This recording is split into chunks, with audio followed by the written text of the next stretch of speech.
The NCERT books, नहीं तो फिर आपको वो परेशान करती रहेगी किताब। ठीक है, देखो क्या है, specially when we are talking about this period, जब हम इस टाइम पीरियड की बात कर रहे हैं 600 BC 300 BC पीरियड, तो इसको क्या कहा जाता है? This is also called एनबीपीडब्ल्यू phase ना, इसको हम एनबीपीडब्ल्यू फेज भी कहते हैं। ठीक है, जो पॉटरी कल्चर के साथ आइडेंटिफाई करके देखा जाता है। But we are using the word north here, north हम यूज कर रहे हैं ना, so this north is like an indication. वो इंडिकेशन क्या है कि 600 300 BC पीरियड के जितने भी डेवलपमेंट्स हैं, majority of these developments are related और concerned with which time period, वो किस टाइम पीरियड से रिलेट करते हैं? 600 BC 300 BC टाइम पीरियड से। और अगर हम नॉर्थ इंडिया में भी कुछ पार्टिकुलर टेरिटरीज को देखें, तो देर स्पेशली जो रीजन है जहाँ पे कि मेजॉरिटी ऑफ महाजनपद कंसेंट्रेटेड हैं, वो कौन सा रीजन है? यूपी और बिहार। ठीक है, so this area has a very glorious history. UP और बिहार की हिस्ट्री बहुत ही ग्लोरियस है। ठीक है, और इन महाजनपद्स के बारे में, जो यहाँ पे महाजनपद्स के बारे में रेफरेंस है, वो बुद्धिस्ट टेक्स्ट्स में भी मिलता है, जिसको हम क्या कहते हैं? Pali text. They are famous by the name of Pali text. And apart from these Pali texts, we also get the reference in the Sanskrit literature. Sanskrit literature में भी हमें इसकी जानकारी मिलती है। तो पाली टेक्स्ट से और संस्कृत लिटरेचर से हमें जानकारी मिलती है। यानी जो सोर्स ऑफ हिस्टोरिकल इंफॉर्मेशन है, what is the source of historical information for 600 BC 300 BC period? 600 BC 300 BC period के लिए जो सोर्स ऑफ हिस्टोरिकल इंफॉर्मेशन है, हिस्ट्री को जानने के जो स्रोत हैं, उनमें एक सोर्स क्या है? That is literary source. इसको हम क्या कहेंगे? लिटरेरी सोर्सेस, जिसको मैंने क्या कहा? पाली टेक्स्ट, संस्कृत लिटरेचर। जैसे देयर वर 16 महाजनपद्स। ठीक है, तो जो 16 महाजनपद्स में 16 नंबर वर्ड 16, इस बात की जानकारी हमें इंफॉर्मेशन कहाँ से मिलती है? अंगुत्तर निकाय। दैट अंगुत्तर निकाय इज अ बुद्धिस्ट टेक्स्ट। तो इस पीरियड का हिस्ट्री जानने का एक सोर्स क्या हो गया? Literary source. And the second source here is archaeological evidences. यानी दोनों है इस पीरियड के लिए, literary sources are also there, plus there are archaeological evidences also. Archaeological evidences also, यानी अगर इस पीरियड में लोगों की मटेरियल लाइफ के बारे में हमें जानना है, भौतिक जीवन के बारे में जानना है, ठीक है, इकोनॉमिक प्रॉस्पेरिटी इस पीरियड के बारे में जानना है, तो both these sources, literary as well as archaeological evidences, are important. ठीक है, सोर्सेस, ये दोनों क्या है? इंपॉर्टेंट सोर्स है। ठीक है, आर्कियोलॉजिकल एविडेंस और literary source.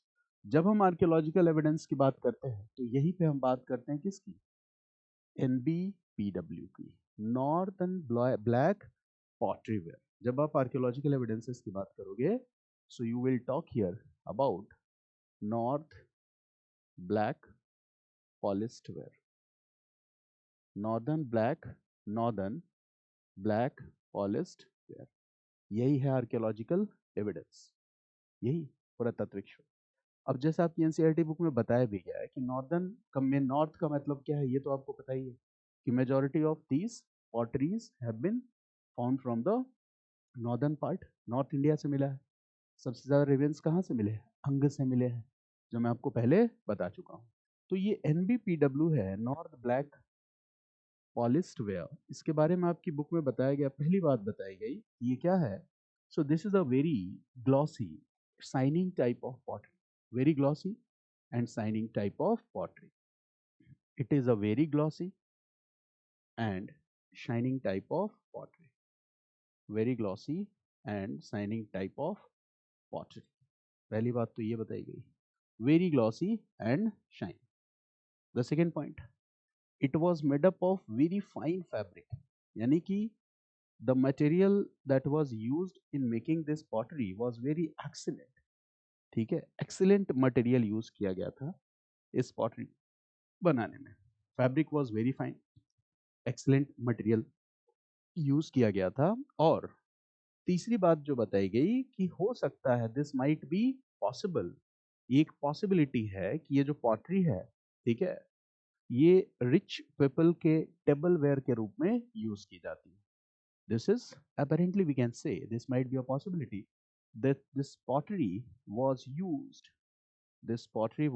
used as a tableware, as a tableware for rich people, for rich लोगों के टेबलवेयर के रूप में ये पॉटरी यूज की जाती थी। अच्छा, इससे कुछ आप एजम्पशन डेराइव कर पा रहे हो? वो क्या है कि ये फाइन और एक्सलेंट पॉटरी है, ठीक है, और फाइन और एक्सलेंट पॉटरी है, इसका मतलब डेकोरेटिव पर्पजेज से भी यूज हो सकता है और दूसरा यूटिलिटेरियन भी हो सकता है। जैसे आज भी हम पॉटरी यूज करते हैं ना, और देखो कितनी महंगी महंगी आती है, लोग डाइनिंग सेट में खरीदते भी हैं, ठीक है, किसी किसी घर में तो 10-10 हज़ार रुपए के प्लेट पड़े होते हैं, ठीक है, वो वही लोग हैं जिनके पास सिस्टम से पैसा आता है, ठीक है। तो पॉटरी में देखो टेबल वेयर पे भी यूज हो रहा है, डेकोरेटिव पॉटरी है, एक्सीलेंट पॉटरी है, फाइन है, ग्लॉसी है। इसका मतलब ये है कि इस पीरियड में क्या है, इकोनॉमिक प्रॉस्पेरिटी, इस पीरियड में अर्बन लाइफ है, इस पीरियड में अर्बन सेंटर्स हैं, इस पीरियड में अर्बनाइजेशन है, इस पीरियड में rich and prosperous trade and commerce है। इतनी सी बात है, ठीक है। और ज्यादातर पॉटरीज ऐसी कहाँ से मिली? तो जो rich Gangetic river valley region है वहां से मिली है। तो ये बात बताया गया। अच्छा, जो पॉटरी मिलेगा, क्या इस बात की पॉसिबिलिटी है कि जो बरियल्स हैं वहां से भी पॉटरी रिकवर हो? Is it a possibility? Yes. तो देखो, such potteries has also been found from the burials during this 600-300 BC phase. Burial से भी ये पॉटरीज रिकवर हुई है। जैसे मान लो ये कोई बरियल साइट है, तो बरियल से भी ये पॉटरी रिकवर हुई।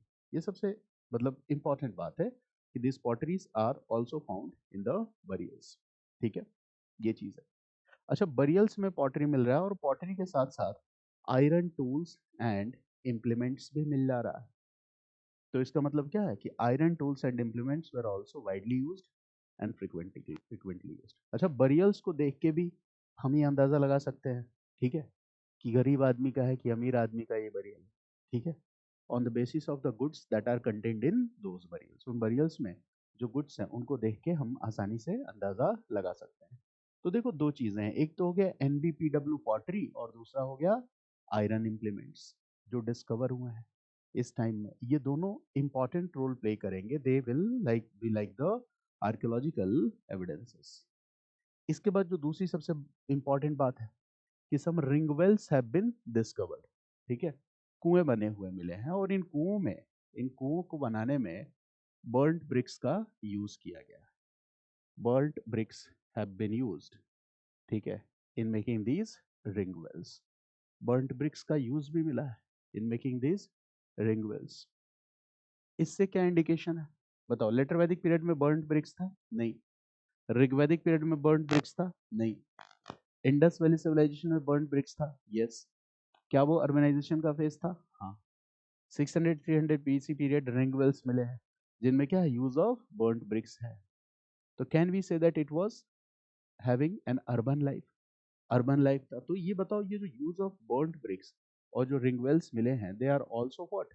ये भी क्या है, ठीक है, ये भी हमारे लिए एक आर्कियोलॉजिकल एविडेंसेस है, ठीक है। बहुत सारे ऐसे आयरन टूल और इम्प्लीमेंट्स मिले हैं that were used in agriculture. Iron tools and implements that were used in agriculture. अच्छा, if iron tools and implements are widely used in agriculture, it means agriculture का लेवल क्या था? Subsistence और surplus.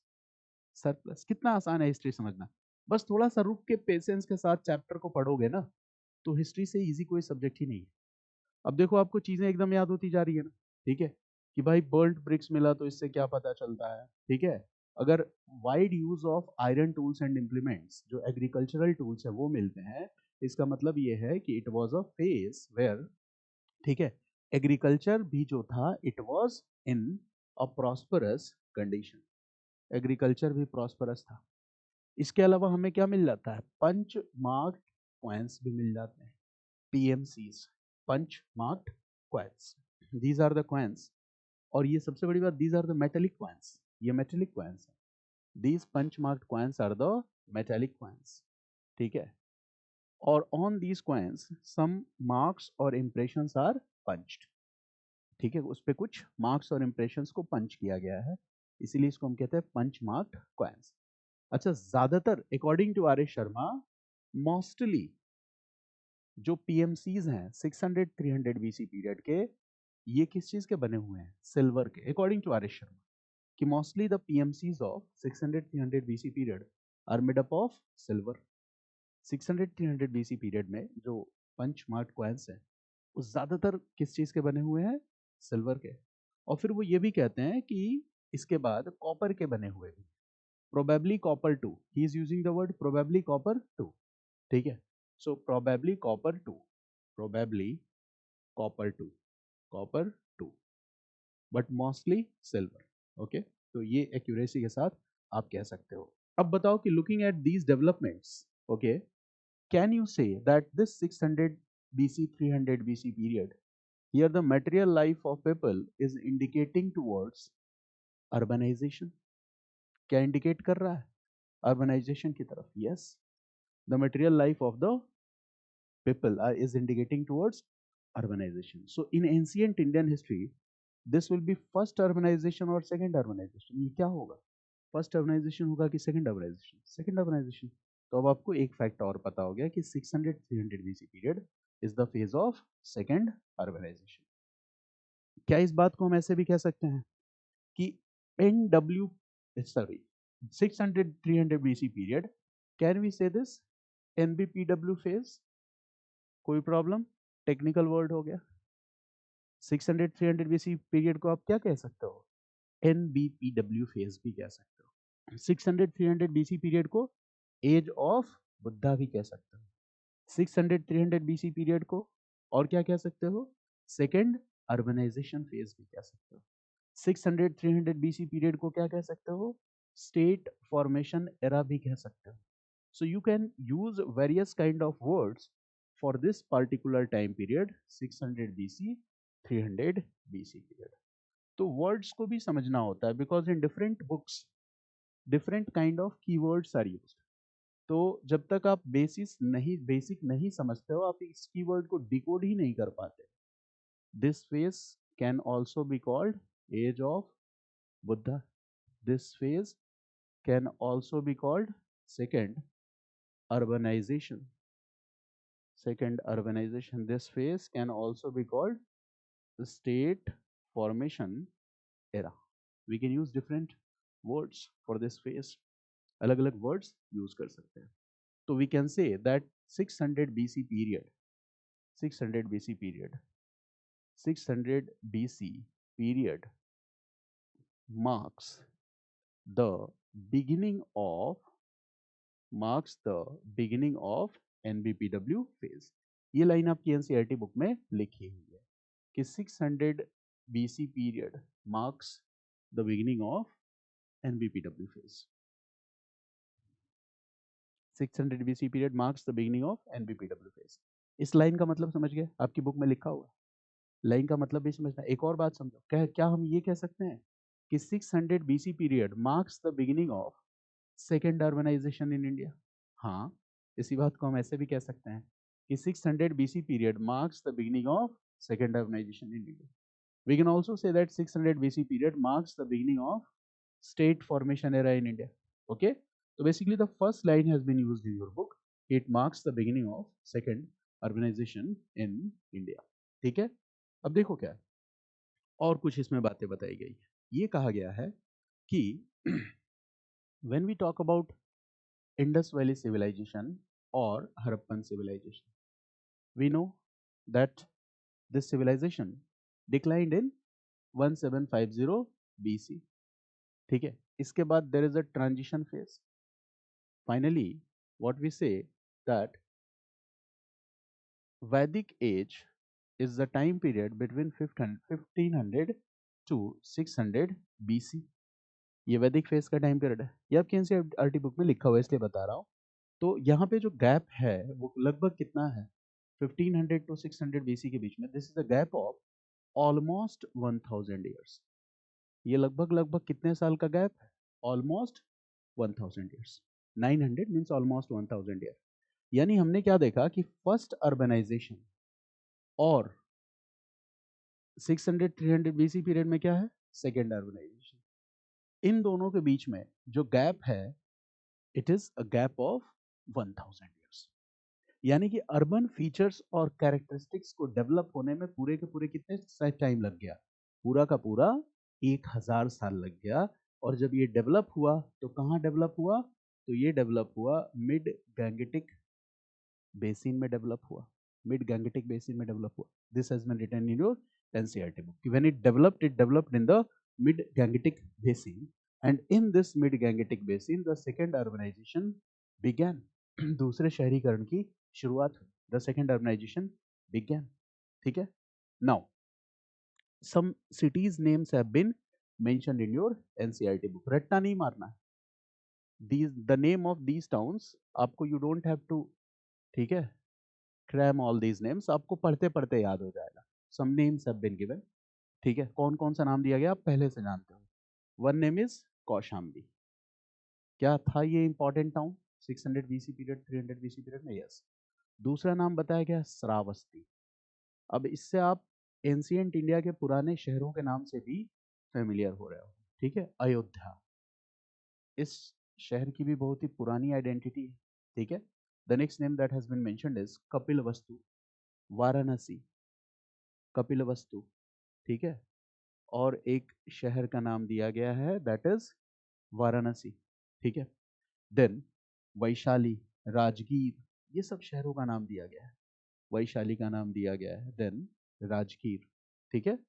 Pataliputra, Champa, you are familiar with all these names, Pataliputra and चंपा।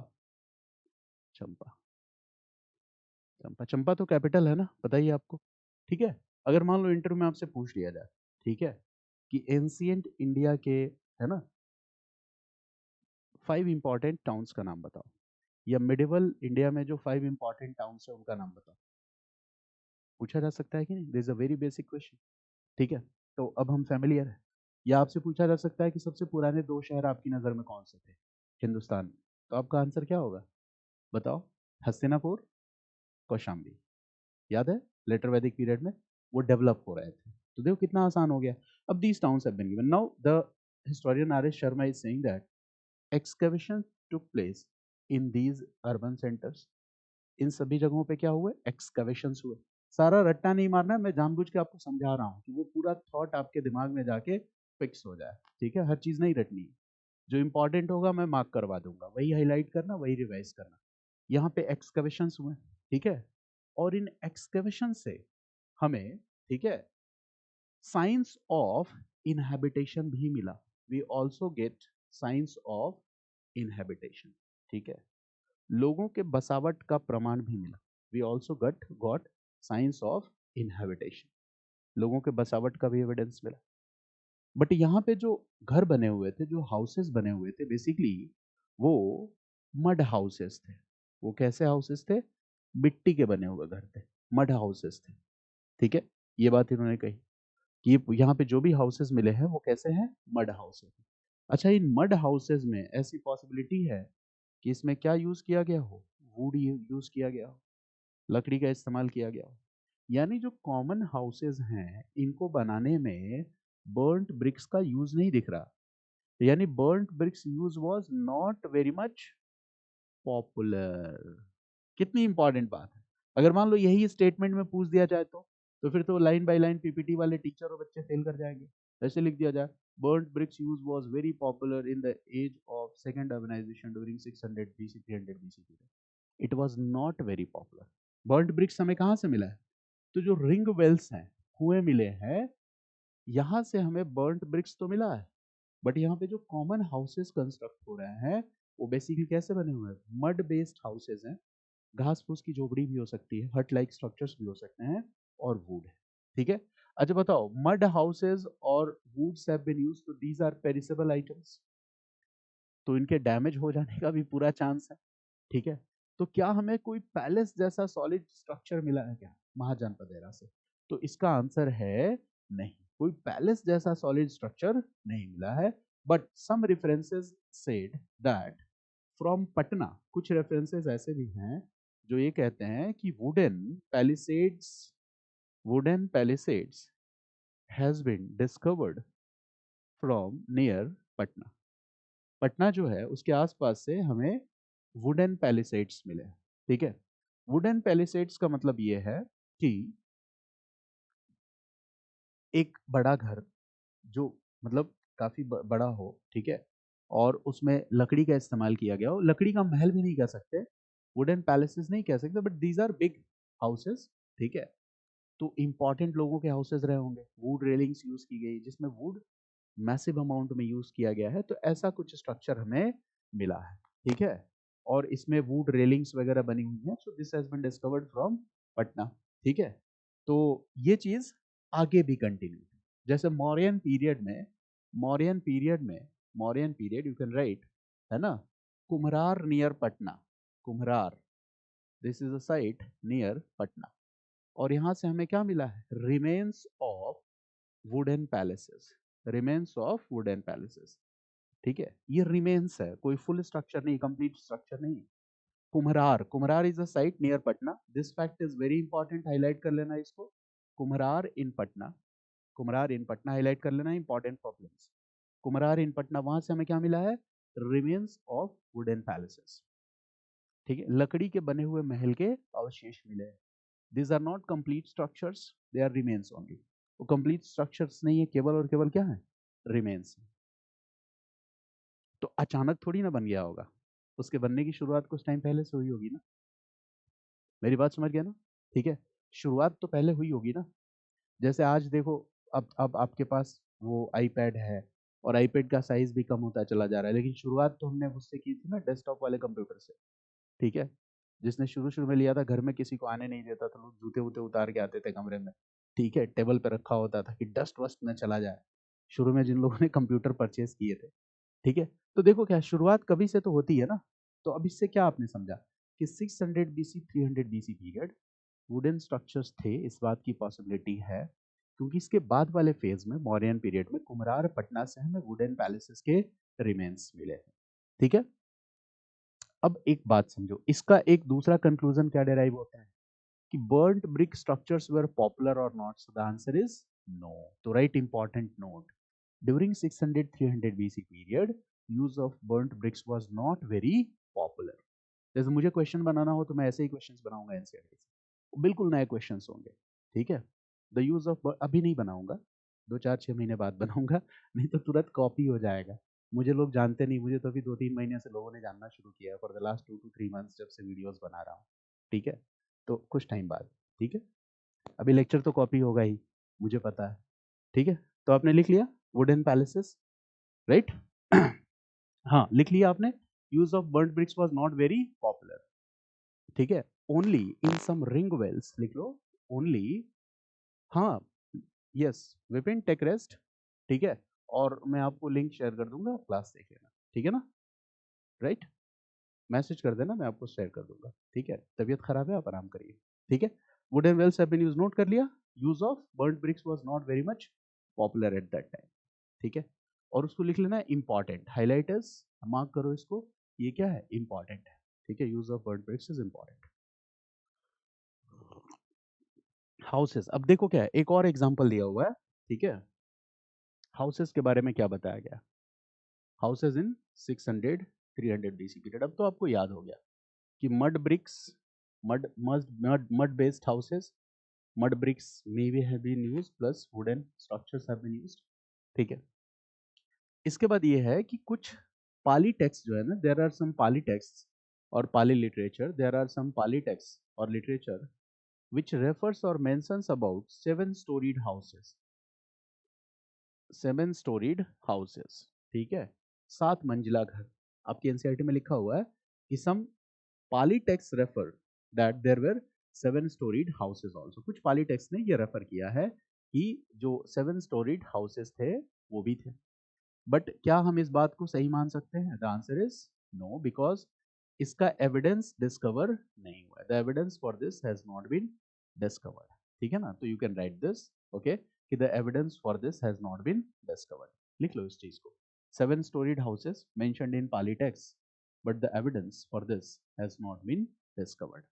ठीक है, 7 storied houses were mentioned in Pali text, but the evidence for this has not been discovered. ठीक है, यानी कि घर तो बने हुए थे बट वो बहुत ही एक्सीलेंट नहीं थे, इम्प्रेसिव नहीं थे, बहुत ही ग्रैंड स्ट्रक्चर नहीं थे। बर्न्ड ब्रिक्स का यूज बहुत पॉपुलर नहीं था। केवल और केवल रिंग वेल्स में हमें बर्न्ड ब्रिक्स का यूज दिखता है। पॉलिटेक्स में mentions about the 7 storied houses, but वो हाउसेस कहीं हमें डिस्कवर नहीं हुए। Are these elements the indications और hints for the material life of the people? Yes, यही तो है लोगों के भौतिक जीवन को, कि भाई लोग किस तरह के घर में रहते थे, ठीक है, उनके इकोनॉमिक प्रॉस्पेरिटी कैसी थी, इन सब से हम इजीली गेस कर सकते हैं। Now the second part that has been discussed, okay, second para that has been discussed in your NCERT book, आप ऐसे लिख सकते हो, ठीक है। वो सेकंड फैसेट क्या है यहाँ पे, तो द सेकंड इज, सेकंड में बात की गई है टाउन्स की, सीट्स ऑफ गवर्नमेंट की बात की गई है, मार्केट की बात की गई है, आर्टिजन्स की बात की गई है और गिल्ड्स की बात की गई है, ठीक है।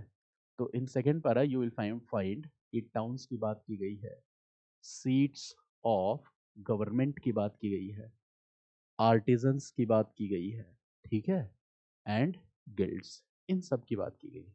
Now will discuss these issues also. और यहाँ से भी क्वेश्चन आपको ऑलरेडी पूछा गया प्रीलिम्स में, जब आप क्वेश्चन देखोगे तो आप ये बात समझ जाओगे, ठीक है।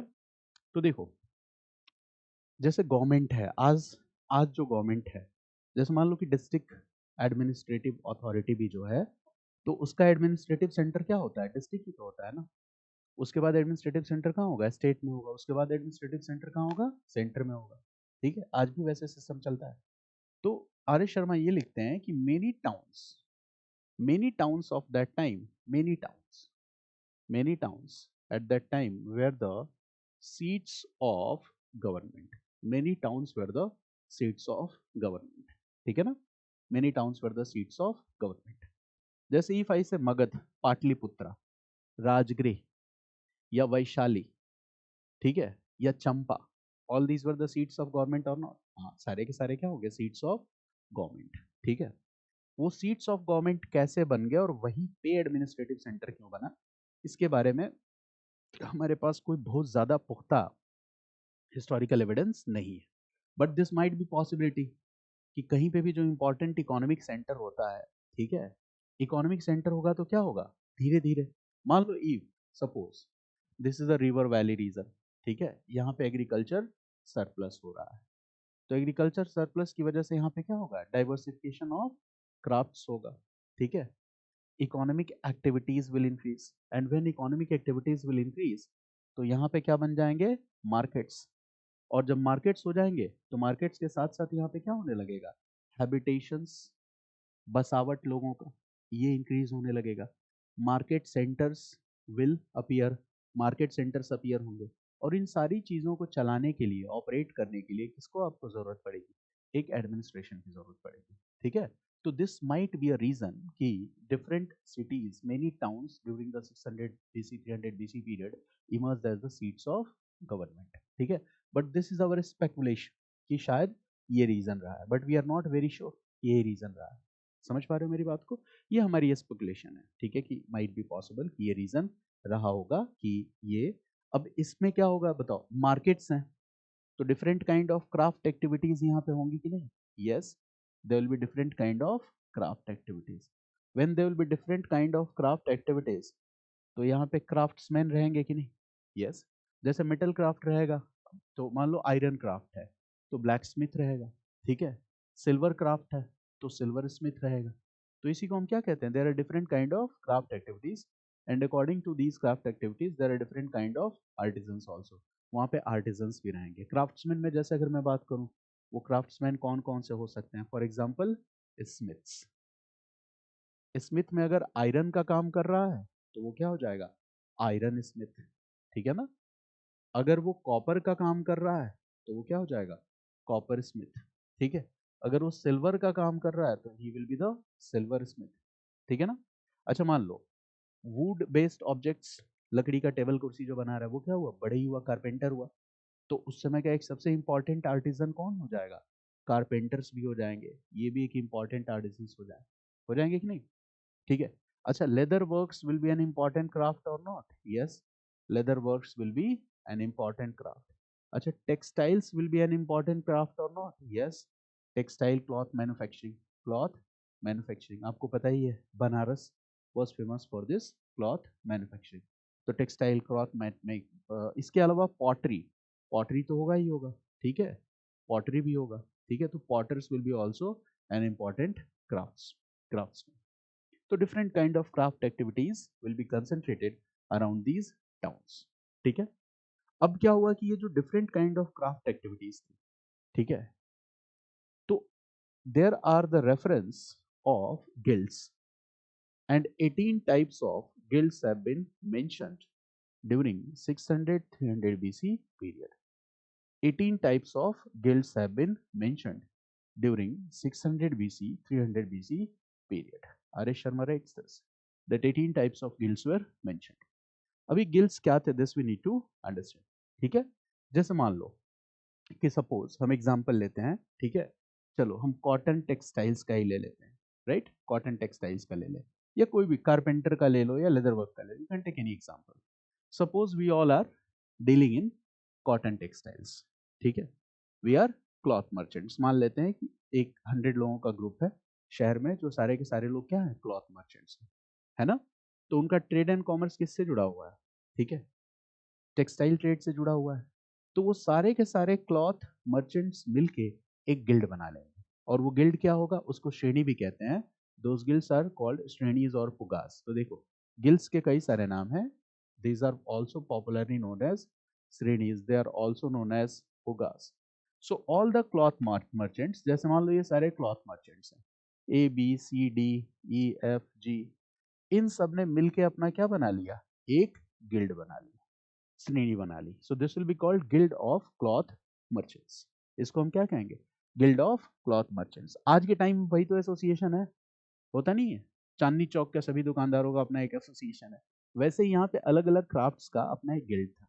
अच्छा, इस गिल्ड के लोग क्या डिसाइड करेंगे, इस गिल्ड के लोग डिसाइड करेंगे कि यहाँ पे जो भी कॉटन टेक्सटाइल हो रहा है, ठीक है, किन रूल्स को फॉलो करना है, ठीक है, या क्या रेट्स रखने हैं मार्केट में, ये सारा का सारा कौन डिसाइड करेगा, ये गिल्ड डिसाइड करेगा। The guild will decide, okay, all the rules regarding trade and commerce related to these textiles, ठीक है।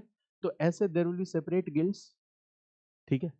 गिल्ड्स किनका हो सकता है, कारपेंटर्स का भी अपना गिल्ड्स हो सकता है, स्मिथ्स का भी अपना गिल्ड्स हो सकता है, लेदर वर्क, लेदर क्राफ्ट्समैन का भी अपना गिल्ड्स हो सकता है, ठीक है। इसके अलावा पॉटर्स का भी अपना गिल्ड हो सकता है, ठीक है। तो गिल्ड्स का एग्जिस्टेंस में होना इस बात को इंडिकेट करता है कि एक मार्केट सिस्टम था, ट्रेड एंड कॉमर्स था। क्योंकि बिना मार्केट सिस्टम के, बिना ट्रेड एंड कॉमर्स के, क्या एसोसिएशन ऑफ मर्चेंट्स आ सकता है क्या, बताओ, क्या एसोसिएशन ऑफ मर्चेंट्स आ सकता है, नहीं, ये तो बिना ट्रेड एंड कॉमर्स के होगा ही नहीं, बिना मार्केट के association of trade and commerce होगा ही नहीं। तो दिस इज अ पॉसिबिलिटी, ठीक है, कि ये सारी चीजें थी। यानी कि मटेरियल लाइफ लोगों का एडवांस था कि नहीं, अर्बन लाइफ था कि नहीं, trade and commerce was rich and prosperous or not, yes. That is why guilds or associations, the reference of guilds and associations have been found, okay। इसके बाद एक और वर्ड मिला है, that is the keyword Vesas, Vesas, and highlight is, this is the keyword very very important for prelims, highlight करो, ऐसे keyword से question UPSC बनाती है। Vesas, राइट, आपसे क्वेश्चन कैसा पूछा जा सकता है एग्जाम में, what do you mean by वेसा, वेसा का मतलब क्या है। वेसा means merchant streets, right this, merchant streets were known as Veshas. Merchant streets were known as Veshas. What does this indicate? Merchant streets क्या बताता है, बताओ, मर्चेंट स्ट्रीट क्या बताता है, आंसर इज वेरी सिंपल। जैसे मान लो चांदनी चौक चले जाओ, चांदनी चौक का मार्केट, ठीक है, तो हर शहर में क्या होता है, कुछ पर्टिकुलर आज के टाइम में बाजार है ना, मार्केट है ना, ठीक है, कुछ पर्टिकुलर बाजार है, वहां पे सारी की सारी दुकानें होंगी, मर्चेंट्स वहां पे रहेंगे, उनका घर होगा, तो उनको हम क्या कहेंगे, मर्चेंट स्ट्रीट्स कहेंगे। जैसे आज भी ऐसा मर्चेंट स्ट्रीट है, Chandni Chowk is one of the most prominent example.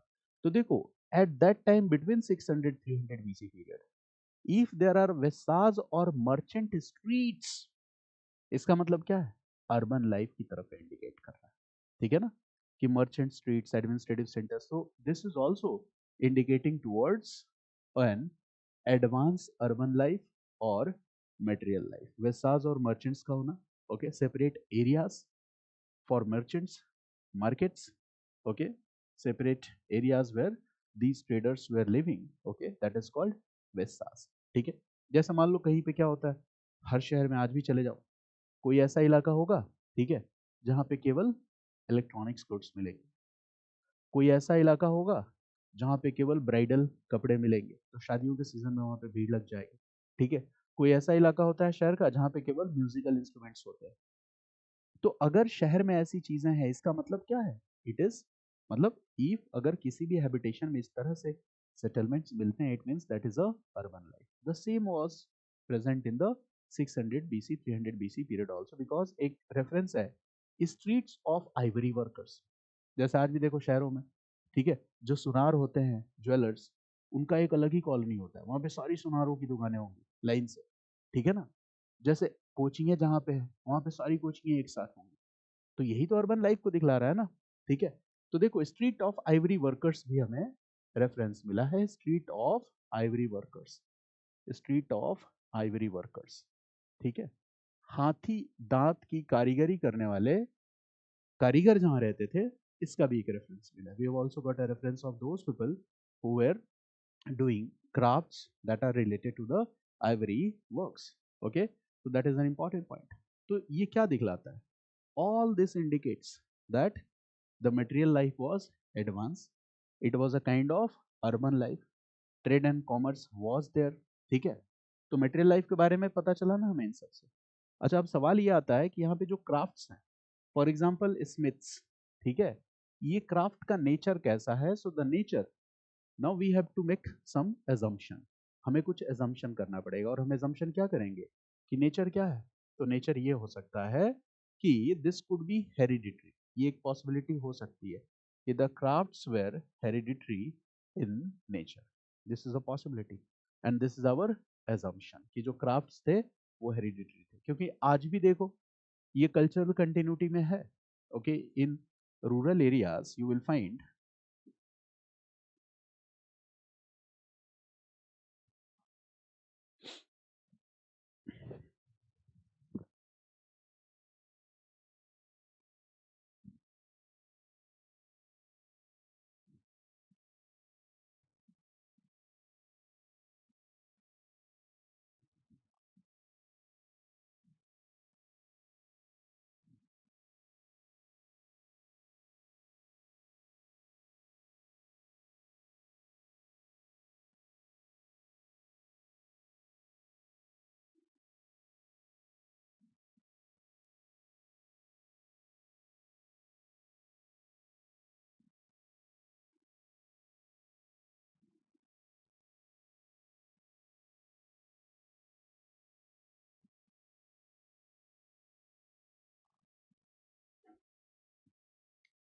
Right. तो आज के टाइम में भी हम क्या देखते हैं, this is the assumption of a historian कि these crafts might be hereditary in nature, ठीक है, कि जो ब्लैक स्मिथ का फैमिली में उसका जो अगला जनरेशन है वो ब्लैक स्मिथ का काम करेगा, ठीक है ना। It means these occupations, professions और crafts will pass on from one generation to another generation। So R.S. Sharma writes this that generally these crafts were hereditary, ठीक है, and these hereditary crafts were like family trade। ये कैसा था, it was like family trade which was passing from one generation to another generation। ये बिल्कुल एक family trade की तरह था जो कि एक जनरेशन से दूसरे जनरेशन को, it was hereditary, like it was passing from one generation to another generation, ठीक है, it was passing from one generation to another generation। Now he has written a few more things, for example, अब तो इसका मतलब क्या है कि these things indicate that there was internal trade and this internal trade was very prosperous also, ठीक है। all these developments indicates that there was a rich and prosperous internal trade, ठीक है। अच्छा बताओ, rich and prosperous internal trade means what, there are so many cities and towns, नाम तो हम पहले ही पढ़ चुके हैं, जैसे कुछ नेम्स तो यहीं पे लिखा हुआ है ना, देखो, there are some names written here and apart from this you are familiar with many other names. So what will happen? मान लो कि Kaushambi was an urban center, Shravasti was an urban center, Ayodhya was an urban center, Kapilavastu urban centre. तो क्या ये possibility है कि जो merchants हैं, ठीक है, वो क्या करेंगे, they will take their goods, ठीक है, and they will travel across other urban centre. वो एक सेंटर से दूसरे सेंटर जाएंगे और वो क्या करेंगे, अपने गुड्स को सेल करेंगे. दिस इज अ पॉसिबिलिटी और नॉट? तो this is called internal trade, जिसमें कि मर्चेंट्स क्या करते थे, various kind of crafts were carried on, various kind of crafts were carried on, various kind of crafts were carried on for long distances, various kind of crafts were carried on for long distances, ठीक है, long distances. जैसे for example fine textile goods, ठीक है, for example is what, fine textile goods, fine textile goods. जैसे Varanasi was it center for the fine textile goods? Last class में पढ़ा था हमने, yes it was a centre for the fine textile goods. तो बताओ यहाँ का अगर टेक्सटाइल गुड्स फाइन है तो इसकी डिमांड दूसरे सेंटर्स पे होगी कि नहीं? Yes it will be demanded. So क्या होगा, मर्चेंट्स इसको लेके अलग अलग सेंटर्स पे जाएंगे और सेल करेंगे. In the same way Ivory objects, ठीक है, मान लो आइवरी ऑब्जेक्ट्स हो गया, ये भी एक सेंटर से दूसरे सेंटर पे ले जाके बेचा जा सकता है. पॉटरीज हो गई, ये भी एक सेंटर से दूसरे सेंटर पे ले जाके बेचा जा सकता है. Now R S Sharma rights in NCERT about a reference. वो एक रेफरेंस के बारे में लिखते हैं. What is the reference? The reference is, ठीक है, द रेफरेंस इज अबाउट, एक रेफरेंस के बारे में लिखा, ये नहीं भी लिखोगे तो चलेगा. वो रेफरेंस क्या है? The reference is about 500 cart loads of goods, 500 cart loads of goods. तो हिस्टोरियंस का काम जो होता है ना वो डिफिकल्ट होता है, ठीक है. कहीं पे रेफरेंस में लिटरेरी टेक्स्ट में अगर कुछ मिल गया उसके बेसिस पे एज्यूम करके हिस्ट्री लिखना होता है, ठीक है ना. अब मान लो कि आज से 1000 साल बाद, ठीक है ना, क्या हो, मान लो कि हिस्ट्री लिखनी हो, 2000 साल बाद हिस्ट्री लिखनी हो, सब कुछ तबाह हो गया हो, कुछ नहीं बचा हो. और मान लो कि हिस्टोरियन हूँ, मान लो मैं ही हिस्टोरियन हूँ, ठीक है, और मैं हिस्ट्री लिखने बैठ रहा हूँ, और जब मैं हिस्ट्री लिख रहा हूँ, ठीक है, तो मुझे एक लाइन मिलता है किसी पोएम का, और उसमें लिखा हुआ है 4 बोतल वोडका काम मेरा रोज का. तो मैं क्या हिस्ट्री लिखूंगा, ठीक है, मैं यही लिखूंगा ना कि भाई ये क्या था, it was very common among the masses, ठीक है.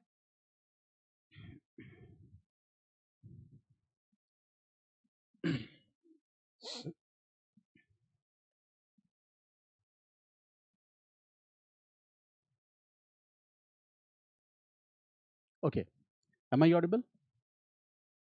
So I was saying that the task of historian was very much difficult. Historians often use what? References to write about the history. Historians क्या करते हैं? They use references to write about the history. जो मैं आपको बताना चाहता था, जो आप अब इस बात को शायद समझ रहे हो कि कैसे historians references को use करते हैं. तो आर एस शर्मा को एक reference मिला. The reference is about 500 cartloads of goods. ठीक है, इसका मतलब क्या है? कार्ट लोड्स का मतलब क्या है? ठीक है, जैसे मान लो कि उस समय बैलगाड़ी यूज होती होगी, ट्रेड एंड कॉमर्स के लिए बुलक कार्ट यूज होता होगा.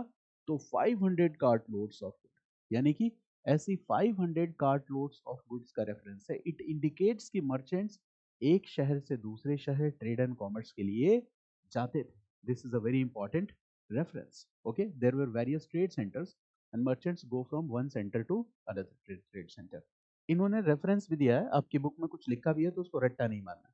इन्होंने बताया कि वाराणसी से मर्चेंट्स, ठीक है, जैसे सन्नी देओल निकलता है मैं निकला गड्ढे लेके, वैसे ही वाराणसी से ट्रेडर्स निकलते थे अपनी कार्ट लोड्स ऑफ गुड्स लेके. फिर वो कहाँ जाते थे? श्रावस्ती पहुंचते थे. वाराणसी से निकल के कहाँ पहुंचते थे? श्रावस्ती. अभी एग्जाम में नहीं पूछा जाएगा, मेरी बात समझ गए ना. अब ऐसा नहीं कि वो पूछने लेंगे वाराणसी से कहाँ जाते थे, ठीक है, फिर रास्ते में किस होटल में रुकते थे, ये सब नहीं पूछेंगे. तो आपको ये भी पता होना चाहिए क्या नहीं आएगा. और फिर श्रावस्ती से कहाँ पहुंचते थे वो? फ्रॉम वाराणसी श्रावस्ती जाते थे, फिर श्रावस्ती से कहाँ जाते थे? कौशाम्बी. ठीक है, एक ये रूट फॉलो करते थे. ओके, फिर उन्होंने बताया कि दूसरा रूट क्या फॉलो करते थे, कि जैसे फिर श्रावस्ती जो है, श्रावस्ती से, ठीक है, कपिल वस्तु, श्रावस्ती से कपिल वस्तु मर्चेंट्स जाते थे, ठीक है, कपिल वस्तु से कुशीनगर जाते थे, और फिर कुशीनगर से वैशाली जाते थे. Okay, so the merchants follow this kind of route for the internal trade. They were carrying cartloads of goods, ठीक है, to sell in another urban center of the market. Reference दिया हुआ है कि वाराणसी से श्रावस्ती, श्रावस्ती से Kaushambi, from Kaushambi to Kapilavastu and Kushinara, and then lastly Vaishali. So this kind of routes the people were following. ठीक है. अच्छा, बीच में मान लो रिवर्स वगैरह आ गए तो रिवर्स को भी क्रॉस करना पड़ेगा. This is also a possibility. तो they also crossed the rivers. The second point which he is writing, that river routes were also used as a communication channel for trade and commerce. ठीक है, river roots को भी use करके trade and commerce किया जाता था. Okay, so this has also been mentioned. ठीक है, ओके. इन्होंने ये भी कहा है कि जो ट्रेड एंड कॉमर्स था, लिंकेजेस ऐसे थे कि मथुरा के ट्रेडर्स जो थे वो तक्षशिला, गांधार और कंबोज जैसे डिस्टेंट टेरिटरीज के साथ ट्रेड करते थे. The traders of Mathura were doing trade and commerce with north west urban centres like Gandhar, Kamboj and Takshashila. इस पूरे के पूरे डिफरेंट डिस्कशन का क्रक्स क्या है? क्रक्स दो चीजें हैं. पहला, अर्बन सेंटर्स थे, yes, well developed urban centres थे, सेपरेट मर्चेंट स्ट्रीट्स थी, different kind of crafts persons थे, ठीक है, and the different kind of craft activities were very popular.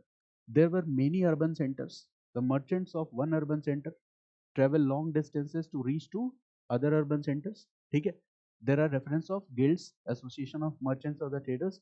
This also indicate that the material life was very advanced. Okay, trade and commerce की commodities क्या थी? So they were the textile goods, ivory, objects, potteries, different kind of, okay, this you can say that smith works, ठीक है, carpentry work. तो ऐसे आपको एक general idea मिला. अच्छा बताओ, अगर अर्बन सेंटर है, ठीक है, आपने अर्बन सेंटर पढ़ा, फिर आपने देखा ट्रेड एंड कॉमर्स, उसमें देखा कि इनलैंड ट्रेड जो था, it was well developed, it was well developed. No, now what is the next possibility? Will there be use of money? Yes और नो? यस. कितना आसान है, देखो कितनी अच्छी कनेक्टिविटी है इस बुक में. यूज ऑफ मनी, बस थोड़ा लिखा है इन्होंने बोरिंग तरीके से, बस ये है. ठीक है, मुझे लगता है कि इसे ट्रांसलेट वगैरह तो नहीं करवाया बैठा के. Use of money, use of money was the second important thing. ठीक है, if there will be trade and commerce, so this trade and commerce will obviously be facilitated. Any trade and commerce is facilitated by use of money. इससे क्या होता है? Trade and commerce facilitate करता है. Barter system क्या होता है? Barter system ये होता है कि पहले क्या था, जैसे मान लो मैं टीचर हूँ, तुम लोग स्टूडेंट, ठीक है, तो मान लो जैसे आप क्लॉथ मर्चेंट हो, टेक्सटाइल ट्रेडर हो, तो आप मेरे को क्या दे दोगे फी के बदले में? कपड़े. कोई दूसरा बच्चा जो जिसके यहाँ पीजेंट है, तो वो मेरे को क्या दे देगा? फूड ग्रेन्स दे देगा. समझ गए मेरी बात को? ठीक है, तो इससे क्या होता था? इसको कहते हैं हम बार्टर सिस्टम. ठीक है, use of money is not there, तो इससे इकोनॉमी बहुत आगे नहीं बढ़ेगी. समझ गया ना? तो जब यूज ऑफ मनी होगा तो इसकी वजह से क्या होगा? ट्रेड एंड कॉमर्स फैसिलिटेट होता है. तो if 600-300 BC period is the phase of second urbanization, तो यहाँ पे यूज ऑफ मनी है. ठीक है, फर्स्ट अर्बनाइजेशन में हमें मिला नहीं, ठीक है, बट यहाँ पे यूज ऑफ मनी है. ठीक है, जैसे अब देखो क्या है, अब यहाँ पे साफ साफ कहा गया है कि देखो, before 600 BC period, before 600 BC period, there was no use of money. No use of money. Only what was in practice? Barter system was in practice. ये important का बहुत core area है. और before 600 BC means we are talking about Vedic age. We are talking about Indus Valley civilization period. तो याद रखना है कि वैदिक एज और इंडस वैली सिविलाइजेशन पीरियड दोनों ही जगहों पे यूज ऑफ मनी नहीं है. No use of money, very important for place. ठीक है, इन वैदिक पीरियड और in Indus valley civilisation as there was no use of money. तो 600-300 BC period we see what? The first time use of money. First time use of money, पहली बार हम देख रहे हैं कि यहाँ पे क्या यूज हो रहा है? Use of money for the first time. ठीक है, देखो इसके बाद आर एस शर्मा ने यहाँ क्लियर भी किया है कि in Vedic period you will get some words like निशक, आपको वर्ड मिलेगा निशक और सतमान जैसे वर्ड मिलेंगे, but they were not coins before 600 BC period. ठीक है ना, 600 बीसी पीरियड के पहले इनको कॉइन्स के रूप में कंसीडर नहीं किया जाता है। ठीक है, जो मैं आपको पहले ही बता चुका हूँ, I have already discuss this in Vedic period. Now he is writing that in this period, what we see? First time use of money, it means we see first time use of coins. पहली बार हम coins का use देखते हैं। And he has named these coins as punch marked coins. R.S. Sharma has named these coins as which kind of coins? Punch marked coins. क्यों punch marked coins का? ठीक है, on the basis of their nature, जैसे बनाए जाते थे punch mark. ठीक है, अच्छा देखो, ये जो कॉइन्स थे ये कैसे थे? Metallic coins, they were the metallic coins, metal के बने हुए कॉइन्स थे। तो these coins are also a kind of craft activities. Coins को भी हम क्राफ्ट एक्टिविटीज की कैटेगरी में रखेंगे। ठीक है, now R S Sharma writes that, यहाँ पे लिख लो। ठीक है, ये specially I am talking about are S Sharma, silver, copper, silver, copper, silver, copper, note करना इसको, सिल्वर में लिखो। Okay, earliest coins were made largely of silver, यानी जो अर्लीस्ट कॉइन्स हमें मिलते हैं वो ज्यादातर किस चीज के बने हुए थे? सिल्वर के बने हुए थे। This is what R S Sharma writes, that earliest coins made were largely of silver, earliest coins made were largely of silver. जो अर्लीस्ट कॉइन्स थे वो लार्जली, यहाँ पे हाईलाइट करो फिर से, लार्जली ऑफ सिल्वर। ठीक है, I am not saying only silver, they were made largely of silver.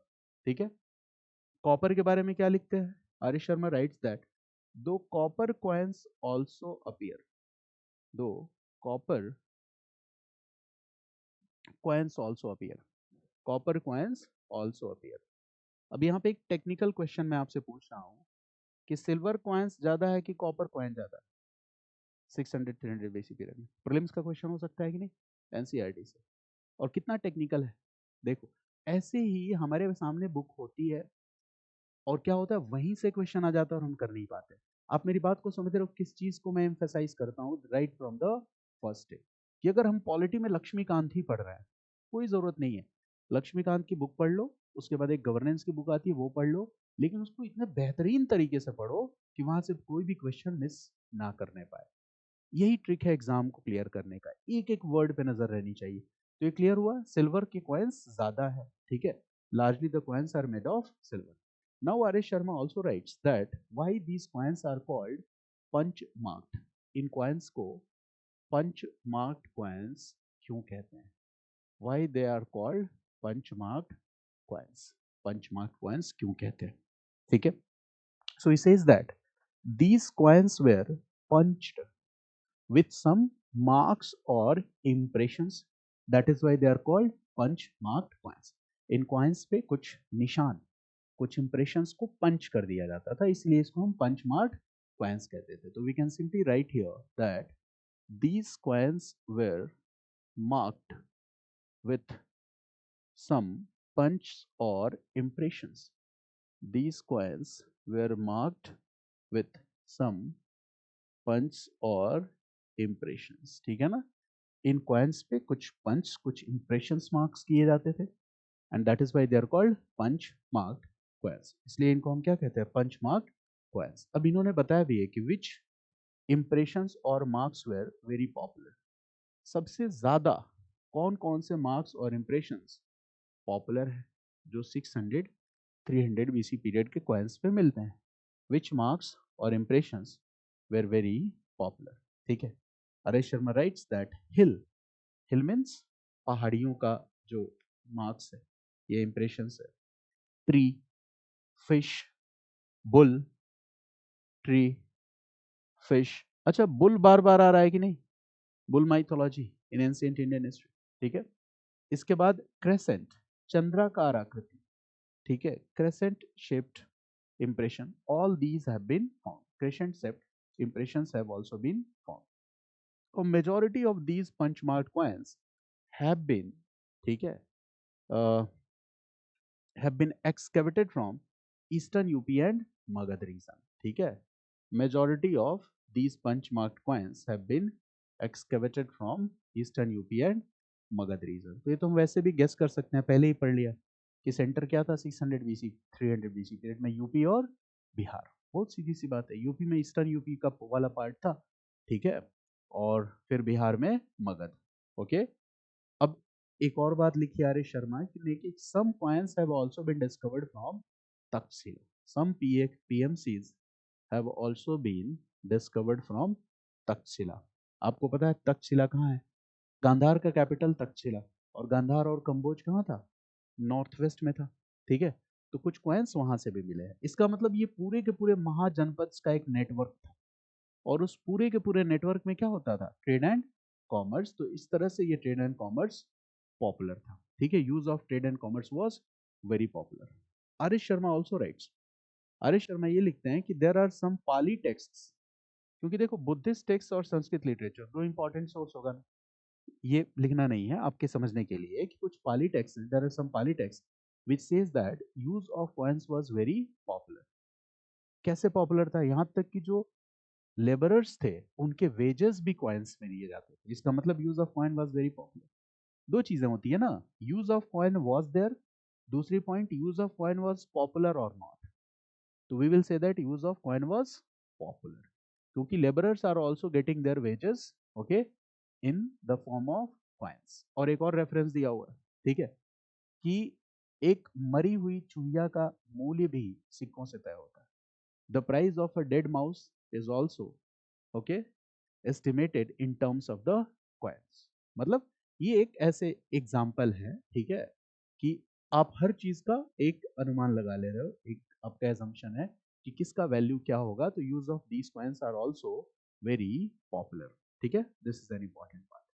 तो ये पूरा का पूरा आपको एक मेटेरियल लाइफ का आइडिया लगा। अच्छा, मेटेरियल लाइफ लोगों की इस बात से भी तय होती है कि लोग लिटरेट है कि नहीं, ठीक है।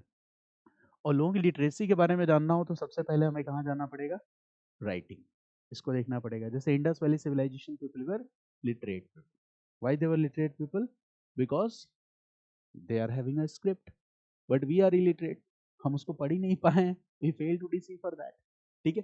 तो if we are talking about the material life, so we will also have to, okay, discuss some ideas about the writing और script कि 600-300 BC पीरियड में, है ना, जैसे लिटरेचर जो है वो ज्यादातर क्या है? ओरल फॉर्म ऑफ लिटरेचर, यही तो ट्रेडिशन फॉलो हो रहा है ना, ओरल फॉर्म ऑफ लिटरेचर, ठीक है। अब आर एस शर्मा राइट्स, लिखना कब से लोगों ने शुरू किया? What was the time when the people started writing?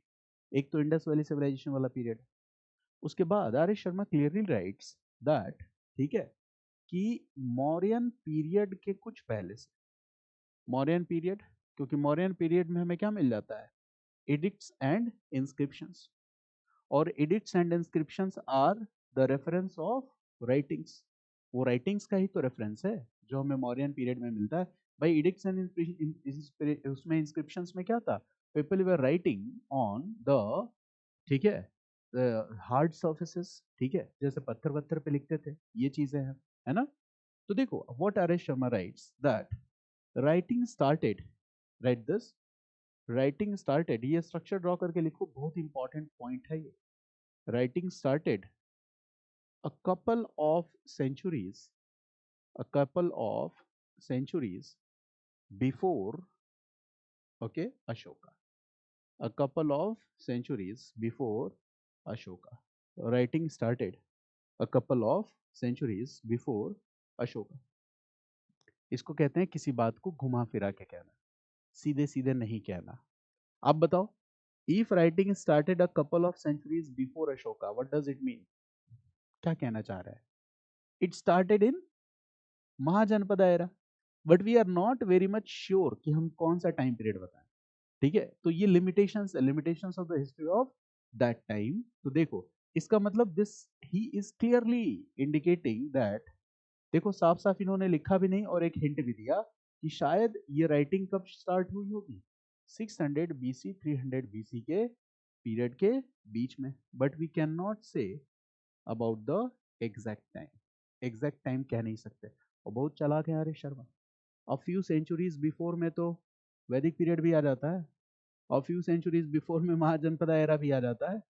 Clearly तो बताया नहीं how much centuries before, he said a few centuries before. तो अब आपको एज्यूम करना है, आपको एजम्पशन करना है। तो आप क्या सोचोगे कि भाई अगर अर्बन सेंटर्स हैं, रिच ट्रेड एंड कॉमर्स है, ठीक है, तो इसका एक इनडायरेक्ट इम्प्लीकेशन ये हो सकता है कि 600-300 बीसी पीरियड में use of writing was there. तो अगर ये प्रीलिम्स में आ जाए क्वेश्चन कि in the age of Buddha the people were familiar with the use of writing, so what will be the answer? Yes, the people were familiar with the use of writing.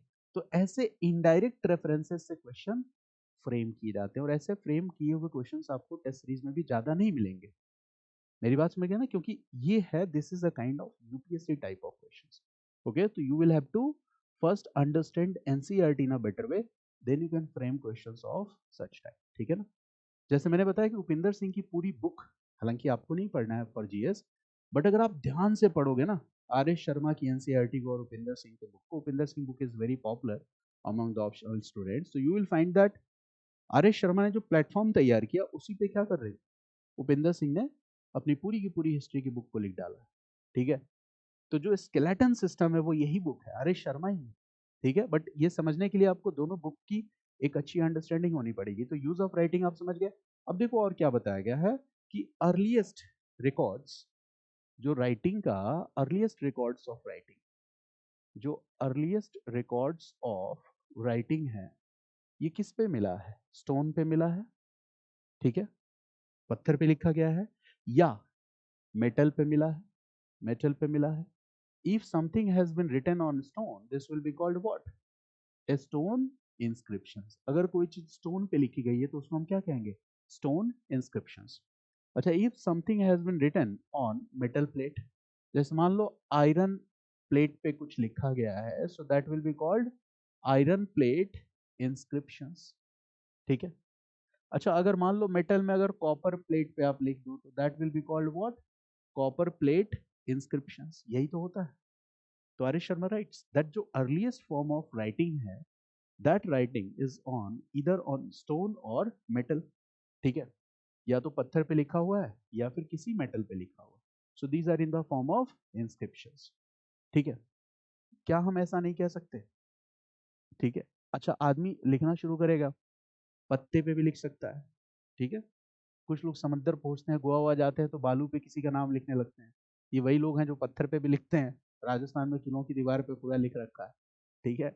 सोचो Bhimbetka caves में लोगों ने painting बनाई, और आजकल लोग क्या लिख देते हैं, है ना, पिंकू एंड पिंकी ऐसा नाम लिख के चले आते हैं दीवार पे। तो यहाँ पे क्या हो रहा है कि this might be a possibility कि लोगों ने कोई और भी मीडियम यूज किया होगा लिखने का, बट वो पेरिसेबल आइटम्स होगा, तो वो क्या हुआ होगा? डिस्ट्रॉय हो गया। तो जो डिस्ट्रॉय हो गया वो हमारे पास नहीं है। और मेटल और आयरन प्लेट्स ये ज्यादा लंबे समय तक सर्वाइव करेंगी, तो ये हमारे पास है, ठीक है ना। So this is what R S Sharma rights.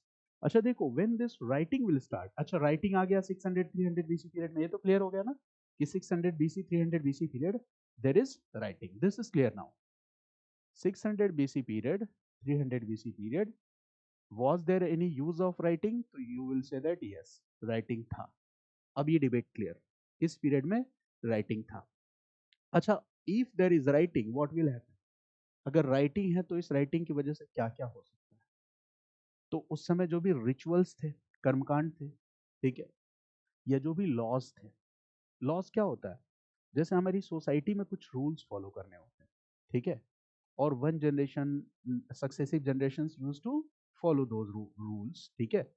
तो वही आगे क्या बन जाता है? लॉज बन जाता है, ठीक है। जैसे मान लो आपकी फैमिली में हो सकता है कि एक परंपरा चली आ रही है, ठीक है, और आपने क्या किया, आपके घर में किसी आदमी ने क्या किया कि 8 या 10 जनरेशन के बाद एक लॉ बुक लिख दिया कि हमारी फैमिली में यही परंपरा चलेगी, ठीक है, और आपको उस परंपरा का पालन करना है, ठीक है। लॉ बुक के अगेंस्ट नहीं जा सकते। तो जब राइटिंग आएगा तो राइटिंग के साथ साथ क्या होगा? It will lead to the compilation of the rituals, compilation of the laws which were practiced in that society. So with writing what will happen? With writing what will happen? Write this: compilation of the rituals and the laws, compilation of rituals and laws will be done. Laws will be done. Compilation of rituals and laws will be done which were popular in that society. Which were popular in that society. Compilation of rituals and laws will be done which were popular in that society. ठीक है. और अपने YouTube channel पे आज शायद 10,000 complete हो जाएगा subscriber. ठीक है. This I was not expecting. ठीक है. And watch hour is crossing 35,000 hours. ठीक है. तो this I was not expecting. तो मुझे लग रहा है कि जिस हिसाब से जैसे when I post one video ना तो ऑन एन एवरेज मतलब 1000 1500 सब्सक्राइबर्स आई गेट. तो मुझे लगता है 2025 दिसंबर तक I will have 5 lakh subscribers. ठीक है. Got it. Okay. This I am expecting that December 2025 I will have 5 lakh subscribers for sure. ठीक है. मुझे लगता था कि कंटेंट बेस्ड वीडियोस को शायद लोग अप्रिसिएट नहीं करें but the people are liking these videos. ठीक है. तो गलती मेरी थी. ठीक है. बच्चों को क्वालिटी कंटेंट चाहिए यूट्यूब पे जो अवेलेबल नहीं है. ठीक है. मुझे लगता था कि शायद लोगों को हंसी मजाक ही चाहिए बट नहीं. The students need the quality videos. ठीक है. I was wrong. चलिए. So this is one point. If there will be writing so there will be compilations of rituals and laws. ठीक है. रिचुअल्स और लॉस का क्या होगा? कंपाइलेशंस भी होगा. अच्छा देखो, राइटिंग होगी. ठीक है. राइटिंग होगी तो मान लो कि आप ट्रेडर हो, मर्चेंट हो, तो जितना अकाया बकाया होता है सब लिख के रखते हो ना. ठीक है. तो रिकॉर्ड कीपिंग और book keeping will be done और नॉट? यस. अच्छा, रिकॉर्ड कीपिंग और बुक कीपिंग से ट्रेड एंड कॉमर्स फैसिलिटेट होगा. Yes. Okay. So this will be done. Record keeping and book keeping. Record keeping and bookkeeping, and these record keeping and bookkeeping will facilitate trade and commerce. ठीक है. ये record keeping और book keeping क्या करेगा? facilitate करेगा trade and commerce को. ठीक है. it means with writing this writing will do what?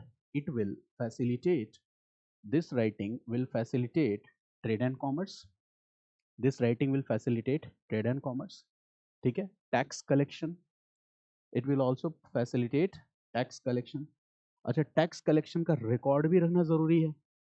ठीक है. मान लो मैं राजा हूँ और आप टैक्स कलेक्शन कलेक्ट करने जा रहे हो, रॉयल ऑफिसर हो, और गांव वाले ने बोले यार टैक्स तो दे दिया था मैंने तुमको, तुम भूल गए हो, तो क्या करोगे? ठीक है. तो आपको एक रिकॉर्ड रखना पड़ेगा. आपको नहीं भाई तुमने टैक्स नहीं दिया. तो जब टैक्स कलेक्शन इफेक्टिव हो जाएगा तो it will be easier for the rulers to maintain a large army and professional army. Why I am saying professional army? ये प्रोफेशनल आर्मी को सैलरी चाहिए हर महीने. देखो अब आर एस शर्मा क्या कर रहा है? इकोनॉमी को रिलेट किससे कर रहा है? Maintenance of army, administrative system. So this is what Marxist historians often do. हर चीज को कहां से जोड़ देंगे? इकोनॉमी से. तो देखो इन्होंने इकोनॉमी से जोड़ा कि भाई अब इससे क्या होगा? This will facilitate tax collection, यानी कि tax collection will be effective.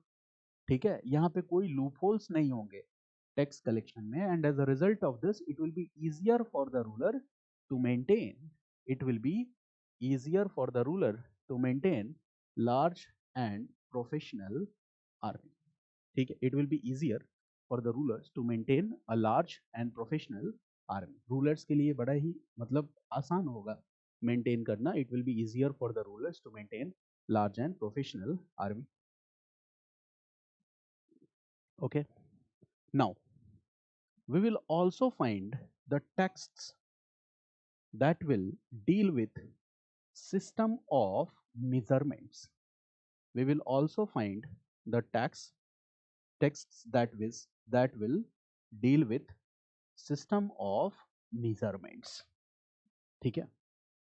ऐसी किताबें जिसमें सिस्टम ऑफ मेजरमेंट्स के बारे में डिटेल में लिखा गया है, दैट इज कॉल्ड शूल्व सूत्र. शूल्व सूत्र. And right it important for prelims. Question हो सकता है शूल्व सूत्र कंटेन्स व्हाट? शूल्व सूत्र में क्या होता है? Point 1, Vedic rituals and hymns. Second point, system of measurement has been given. Fourth point, ठीक है, ये टैक्स कलेक्शन से रिलेटेड कोई बुक है. तो ऐसे क्वेश्चन बन सकता है. ठीक है ना. तो शूल्व सूत्र हाईलाइट कर लेना इस वर्ड को. शूल्व सूत्र क्या है? These are important books in which the system of measurement has been given. Measurement जरूरी है, इसलिए जरूरी है, ठीक है, कि हाउसेज हैं, देयर आर मर्चेंट स्ट्रीट्स हैं, ठीक है, there are, you can say that, मतलब लैंड है, लैंड का डिमार्केशन भी जरूरी है, क्योंकि अब क्या हो चुका है, the concept of property, private property, ये सारी चीजें आ चुकी है। So this system of measurement is also needed. So this is all about material life of the people in 600 300 BC period. So while discussing this 600 300 BC period, we will discussing the material life or economic life of the people. But here we have discussed only one part, that is urban life. अभी तो केवल एक part discuss किया, urban life. What about the rural life of the people, ठीक है, what about the rural life of people, this is the second aspect, rural life of the people. What about the rural life of the people? तो R S Sharma writes that, okay, in NBPW phase the rural sites have not been excavated। देखो rural life के बारे में तो हम कैसे बता पाएंगे, बताओ बताओ, रूरल लाइफ के बारे में तब बता पाएंगे कि आर्कियोलॉजिकल एक्सकवेशन से हमें कुछ मिले। तो रूरल साइट्स जो है ना NBPW फेज की, वो एक्सकवेट नहीं हुई है। तो पहली लिमिटेशन क्या है, लिमिटेशन नंबर 1 रूरल लाइफ के बारे में, what is limitation number 1, write this, limitations of archaeological evidences, limitations of archaeological evidences, हमारे पास आर्कियोलॉजिकल एविडेंसेस नहीं, limitations of archaeological evidences. Why, क्यों लिमिटेशन है, why there is limitation of archaeological evidences? So the answer is because rural sites has not been excavated, rural sites has not been excavated, rural sites excavate नहीं हुई, पहली बात है, rural sites has not been excavated, this is the reason for the limitation। and the second point is limitation का ये reason है, और दूसरी बात ये है कि चलो ठीक है हमारे पास एविडेंसेस नहीं है, but we can make assumption, if we don't have evidences we can make assumption, हम अनुमान लगा सकते हैं। And what could be our assumption, हमारा अनुमान क्या हो सकता है, अब बताओ, कि without a strong rural base do you think that rich and prosperous urban life is possible? No. Rich and prosperous trade and commerce is possible? No. Urbanization is possible? The answer is no. So we can make assumption कि if there is rich and prosperous trade and commerce, ठीक है, if there is rich and prosperous urban life, if there are prominent urban centers, ठीक है, if there is rich and prosperous trade and commerce, if there is rich and prosperous urban life, if there is rich and prosperous urban centers, so we can make assumption that this will never be possible without a strong rural base. This will never be possible without a strong rural base. बिना किसी strong rural base के ये possible नहीं हो सकता है। यानी कि क्या रूरल बेस था? The answer is yes. Agriculture कहाँ होगा? रूरल एरियाज में, पेरिफेरल एरियाज में। अब यहां से आप कनेक्ट कर दो कि agriculture will be practised where? In these rural bases, ठीक है। And when there will be agriculture surplus, जब यहाँ पे एग्रीकल्चर सरप्लस होगा तो यही तो surplus will be the base for the promotion and diversification of craft activities. Craft activities के प्रमोशन के लिए, डाइवर्सिफिकेशन के लिए जो सबसे स्ट्रॉन्ग बेस होगा वो एग्रीकल्चर सरप्लस ही तो है। तो रूरल बेस को हम इग्नोर नहीं कर सकते, हमको ये मानना पड़ेगा कि हाँ रूरल बेस था, there was a strong rural base behind all these things, ठीक है ना। चलिए, now your R S Sharma book also discusses about tax and the system of taxation, इस पे भी बात की गई है आपकी बुक में। मटेरियल लाइफ का पार्ट है कि नहीं टैक्स और taxation? Yes, this is a part of material life, ये मटेरियल लाइफ का ही हिस्सा है। तो first he has discussed about some administrative functionaries, ठीक है। इट मीन्स विच क्लास और group was important to look after the administrative functions. जो एडमिनिस्ट्रेटिव फंक्शंस हैं इनको देखने के लिए कौन सा क्लास इंपॉर्टेंट था? तो एक तो था रूलिंग क्लास, एक कौन सा क्लास हो गया इसमें? रूलिंग क्लास, जिसमें किंग आता है, जिसमें प्रिंसेस आते थे। ये प्रिंसेस को क्या बना दिया जाता था? वायसराय। एग्जाम्पल आपको पता है, बताया था क्लास में, बिम्बिसार, कैप्चर्ड अंग, और वहां का वायसराय किसको बनाया? अजातशत्रु को। ठीक है, तो एक तो ये है। दूसरा, priests were also playing an important role. Priests का भी एक इंपॉर्टेंट रोल हुआ करता था। ठीक है, and apart from this priest, okay, traders are there. ठीक है, मिलिट्री पर्सनल्स आर देयर। ठीक है, ट्रेडर्स हैं, मिलिट्री पर्सनल्स हैं, मिलिट्री पर्सनल्स हैं, and there are other administrative functionaries, जिनके बारे में अभी मैं आगे कुछ कीवर्ड्स आपके साथ डिस्कस करूंगा। तो एक तो ये ग्रुप है। दूसरा, एक और ग्रुप की इन्होंने बात करी, agriculturists and non agriculturists. Agriculturists and non agriculturists. We will enter into this taxation system, but first we need to understand something. Agriculturists. तो agriculturists will live where? In rural areas. ठीक है, and non-agriculturists will live where? In urban areas. But their needs are fulfilled from the rural areas. Basically, the needs of the food grain, dairy products, all are fulfilled from the rural areas. ठीक है, non agriculturist में कौन हो गया? Traders हो गए, administrators हो गए, rulers हो गए. All these are the people who are non agriculturists, and all these are living in the urban centers. ये सब लोग कहाँ रह रहे हैं? अर्बन सेंटर्स में. Agriculturist are ruling in the rural areas. ठीक है, नाउ देखो, अब एक रेफरेंस है. अब रेफरेंस से क्या पता चलता है? देखो, are S Sharma has used a reference. references are not asked in examination, but these are important to understand the concept. And the reference says that, ठीक है, कि there was a village trader. There was a village trader, एक village का trader था, and he needed some money as a loan. He needed some money as loan. उसे उधार में कुछ पैसा चाहिए था. ठीक है, तो इसने क्या किया? इसने कांटेक्ट किया. किसको कांटेक्ट किया? तो ही कांटेक्टेड अ टाउन मर्चेंट. शहर के एक व्यापारी को इसने कांटेक्ट किया. गांव का एक व्यापारी, विलेज ट्रेडर को पैसा चाहिए. वो किसको कांटेक्ट कर रहा है? अर्बन ट्रेडर को, अर्बन मर्चेंट को, टाउन मर्चेंट को. And he does what? He deposits 500 plows. He deposits 500 plows with this town merchant. Town merchant के पास कितने प्लाउज रखता है? गिरवी रखता है 500 प्लाउज, और उससे पैसा कर्ज लेता है. इस रेफरेंस से क्या पता चलता है? आज भी लोग, जैसे मान लो ई रिक्शा, किसी के पास 500 ई रिक्शा हो और उसे पैसे की जरूरत हो, तो उसने किसी से लोन ले लिया और अपने ई रिक्शा वहां पे गिरवी रख दी. ये कुछ वैसा ही है ना. तो पहली चीज कि प्लाउज, स्पेशली आयरन प्लाउज, ये बहुत ही इंपॉर्टेंट है. पहली इंपॉर्टेंट चीज, विलेज में, एग्रीकल्चर में there is important role of iron ploughs. ठीक है, इससे एक और रेफरेंस आता है कि गांव का जो आम किसान था, the common merchants of the villages, they might be borrowing iron ploughs from village merchant. Iron खरीदना पड़ेगा ना आयरन प्लाउ के लिए.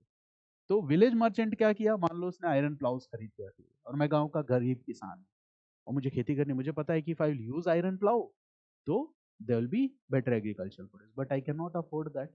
तो मैं उस आयरन प्लाउ को क्या करूंगा? किराए पे लूंगा. जैसे आजकल लोग ट्रैक्टर किराए पे लेते हैं, ले आते हैं ना. सबके पास ट्रैक्टर होता नहीं, गांव में किसी एक दो लोगों के पास होता है, किराए पे लेके आते हैं.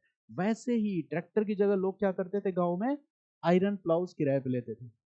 और बल्क में आयरन प्लाउज किसके पास होता था? विलेज ट्रेडर के पास. ठीक है, अब यहाँ पे विलेज ट्रेडर को पैसे की जरूरत है, तो वो किससे लोन ले रहा है? टाउन मर्चेंट से. और बंधकी रख रहा है, गिरवी रख रहा है 500 प्लाउज टाउन मर्चेंट के पास. इट शोज कि लोन लेने देने का भी सिस्टम था. अच्छा, जब ये पैसा लोन दिया होगा तो ब्याज पे दिया होगा कि नहीं? इंटरेस्ट पे दिया होगा कि नहीं?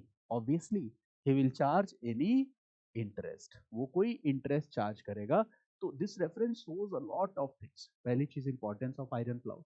Second important point, all the village peasants could not afford iron plows.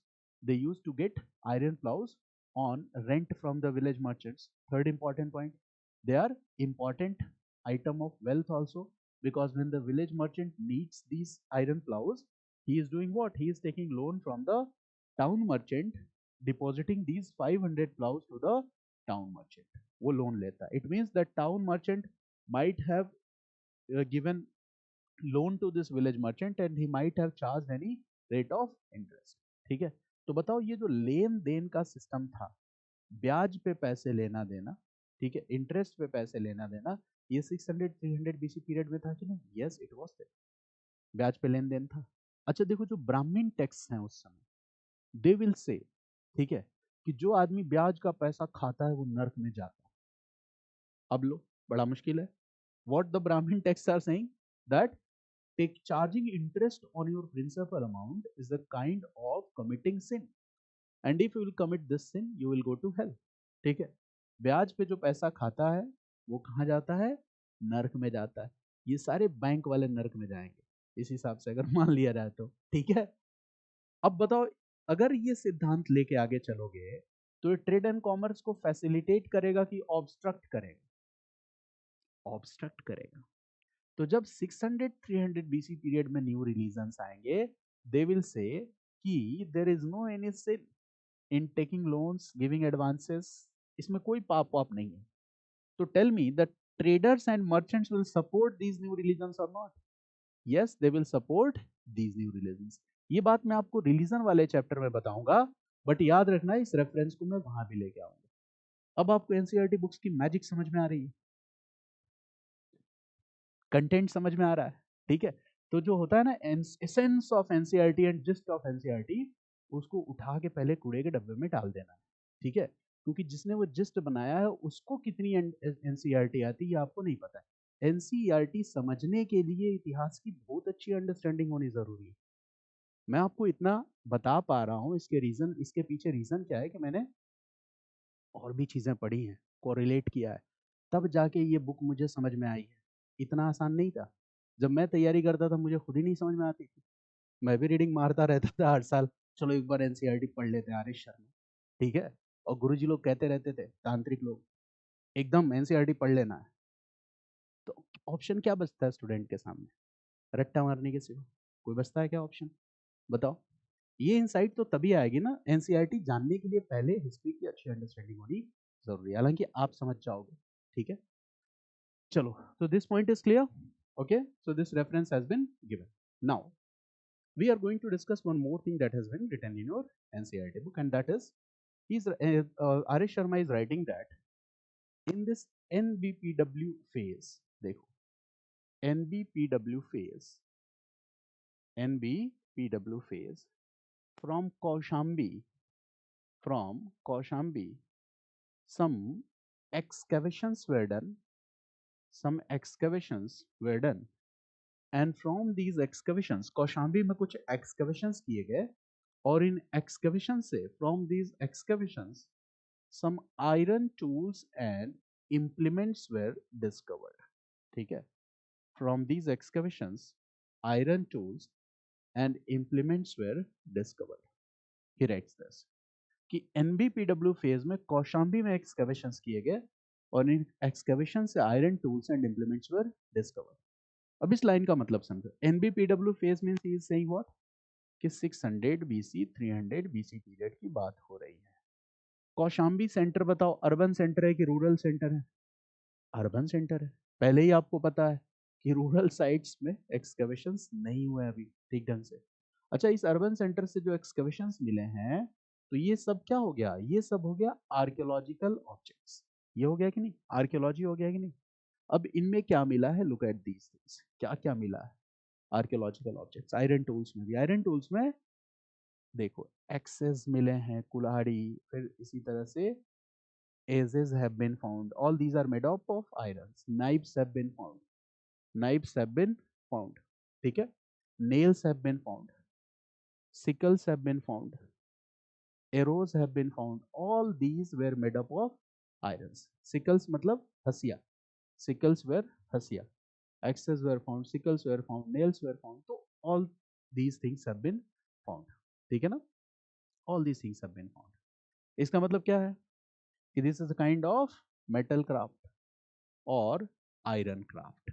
Iron craft Kaushambi से मिला है। इसका मतलब दिस मेटल क्राफ्ट और iron craft was very popular in Kaushambi. Kaushambi वाले लोग इन चीजों को बना के बाहर भी एक्सपोर्ट करते होंगे कि नहीं? करते होंगे। लोकल मर्चेंट्स दूसरे शहरों में लेके जाते होंगे। और peasants need these iron tools ना, एग्रीकल्चरल टूल्स हैं, so they will use to buy these agricultural tools. वो इनको क्या करते थे? खरीदते थे। इधर दे विल पे कैश और इन काइंड, ठीक है? वो फूड ग्रेन्स का कुछ हिस्सा देंगे और फिर इन टूल्स को खरीद लेंगे, ठीक है? तो दो चीजें आपने समझी। Iron ploughs some rich peasants can afford, some cannot afford. Those who cannot afford, they can, okay, get it, okay, by paying some amount on rent from the village merchant. Many iron tools and equipments have been found, so the peasants can afford to buy. वो afford कर सकते हैं, वो cash में, ठीक है, या kind में। So this is the point, ठीक है? ये चीज है।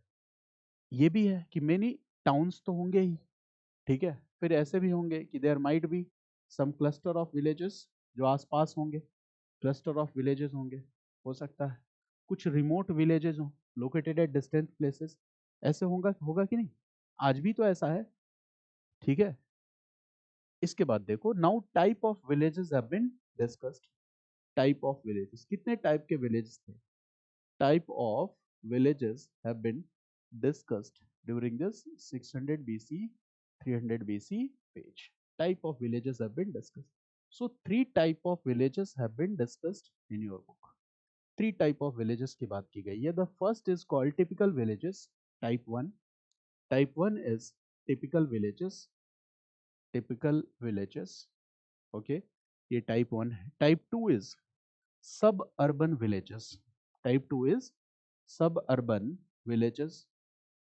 टाइप टू क्या है? सब urban villages. And type three is border villages.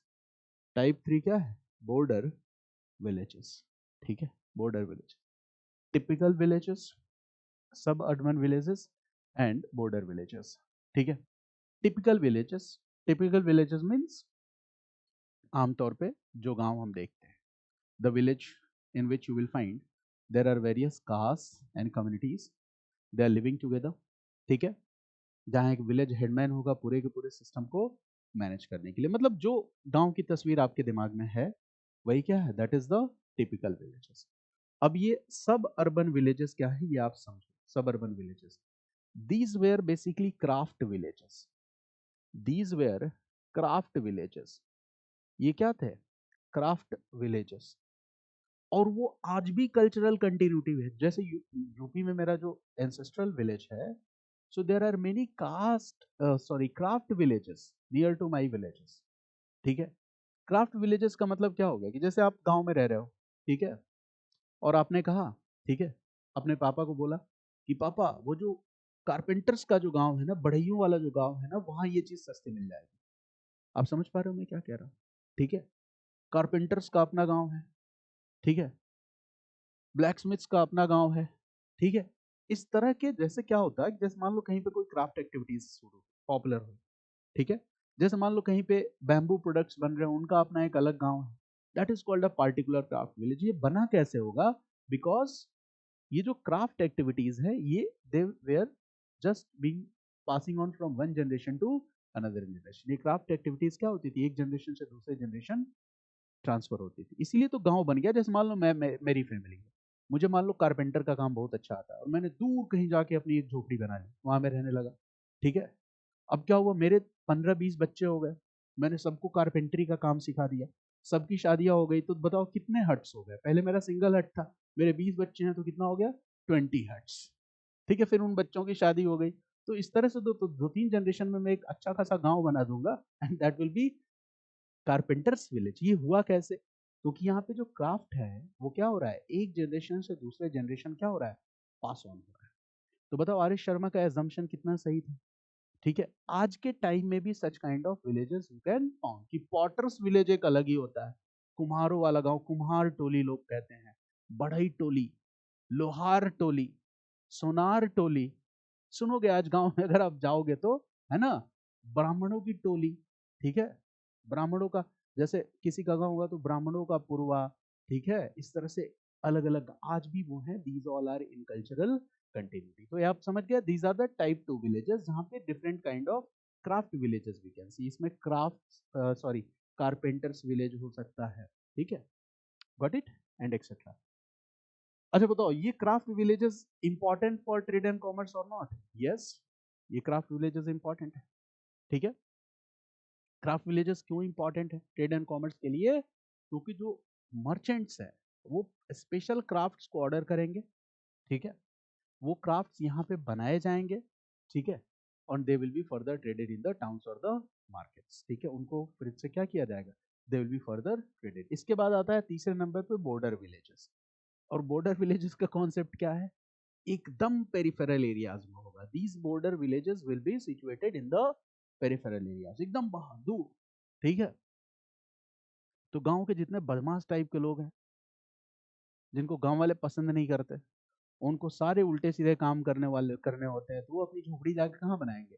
दूर कहीं, ठीक है। जिनका काम है 4 बोतल वोट का, काम मेरा रोज का, वो इधर पहुंच जाएंगे बॉर्डर विलेजेस में, ठीक है, पेरिफेरल एरियाज में। It means that in border villages और peripheral areas who is living, okay, ठीक है।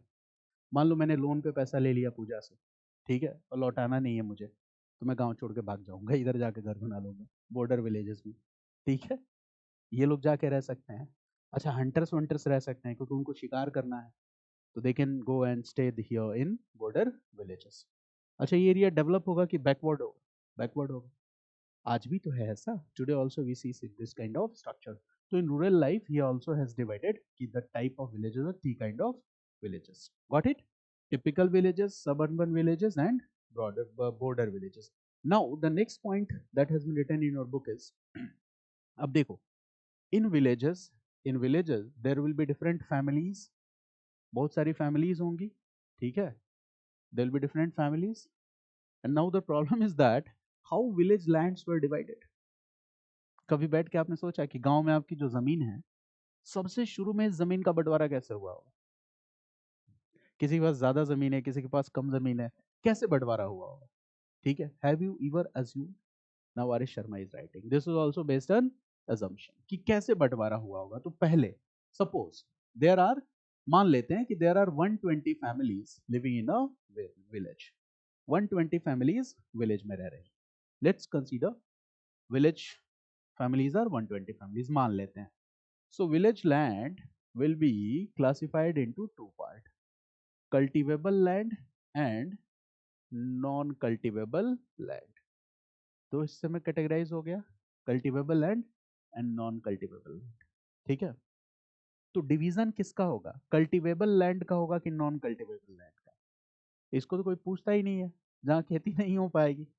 कल्टीवेबल लैंड, यही तो प्रोडक्टिव है ना। So this cultivable land will B divided, ये कल्टीवेबल लैंड डिवाइड होगा। कैसे डिवाइड होगा? The story is also very interesting. Cultivable land will B divided, कैसे डिवाइड होगा समझो। जैसे मान लो कि ये फैमिली 1 है, ठीक है, और this might be a possibility, दो तरह के डिवीजन है। पहला है ये फैमिली 1 है, इसने अपना घर बनाया है, ठीक है ना। तो इसके घर के आसपास का जो एरिया होगा, ठीक है, जो कल्टीवेबल लैंड है, ठीक है, कल्टीवेबल लैंड है, तो कुछ एरियाज को तो ये फैमिली अपने पोजीशन में लेगी, मतलब विलेज कम्युनिटी से डिस्कस करके कि ये वाला लैंड हमें दे दो। अच्छा, कितने एरियाज को ये अपने पोजीशन में लेगी? जितने एरियाज को कल्टीवेट कर सके। जैसे मान लो उस जमाने में, ठीक है, मान लो कि मैं हूं और मेरे 20 बेटे हैं, 20 सन्स एंड डॉटर्स। तो मेरे पास क्या है, ज्यादा मैन पावर है, तो मैं ज्यादा एरिया कल्टीवेट कर सकता हूँ। तो मैं क्या करूंगा, अपने घर के आसपास ये फेंसिंग कर दूंगा, फेंसिंग कर दूंगा, और मैं विलेज कम्युनिटीज कहूंगा ये मेरी जमीन है, ठीक है, allow me to cultivate this land because I can cultivate, मैं कर सकता हूँ। दूसरी तरफ एक दूसरी फैमिली है, हम दो हमारे दो वाला, ठीक है, तो ये उसका घर है, उसने ये एरिया फेंसिंग करी, कहा भाई इससे ज्यादा मेरे घर से बाहर निकलने में ही सुबह हो जाएगी, ज्यादा एरिया घेर लूंगा। तो उसने क्या किया, थोड़ी कम एरिया की फेंसिंग करी। यानी कि ये पहले किस बेसिस पे हो रहा है, it is based on the members in your family. अगर आपके घर में ज्यादा लोग हैं, ज्यादा मैन पावर है, तो you can cultivate more lands. तो ऐसे लोगों ने क्या करा, ठीक है, अपने कुल का जो साइज था, size of the members, okay, extended Colaco, उसके बेसिस पे फेंसिंग कर ली। तो ये तो हो गया घर के आसपास का लैंड। इसके बाद क्या होगा, cultivable land of the village. अब गांव से थोड़ा बाहर निकले, ये पूरा का पूरा कल्टीवेबल लैंड। अब इसमें क्या होगा, again here there will be demarcations, ठीक है, there will be demarcations on the basis of आप कितने एरिया को कल्टीवेट कर सकते हो, इसके बेसिस पे डिवीजन होगा। समझ गए, आप कितने एरिया को कल्टीवेट कर सकते हो। अच्छा, ब्राह्मण्स के पास जमीन कैसे आ जाएगी, कि ब्राह्मण्स बेसिकली टीचर्स थे। टीचर्स मोटिवेटर्स होते हैं, कन्विंस करने वाले लोग होते हैं, ठीक है।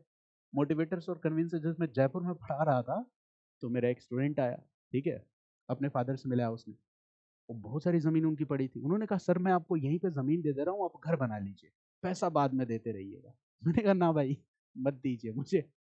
अच्छा बताओ, मैं चाहता तो ले लेता, ठीक है, सस्ते में मिल जाती, पैसा भी देने का कोई बर्डन नहीं था। तो देखो, teachers were good convincers, Brahmans were teachers. वो करते क्या थे, बाहर से ट्राइब्स वगैरह को पकड़ के लेके चले आएंगे, उनको बिठा के आधे घंटे उपदेश देंगे, फिर वो इनके भक्त बन जाएंगे, और जब भक्त बन जाएंगे तो खेती करने लगेंगे, ठीक है। तो ब्राह्मण्स ने अपनी जमीनें ज्यादा ली, समझ गया ना।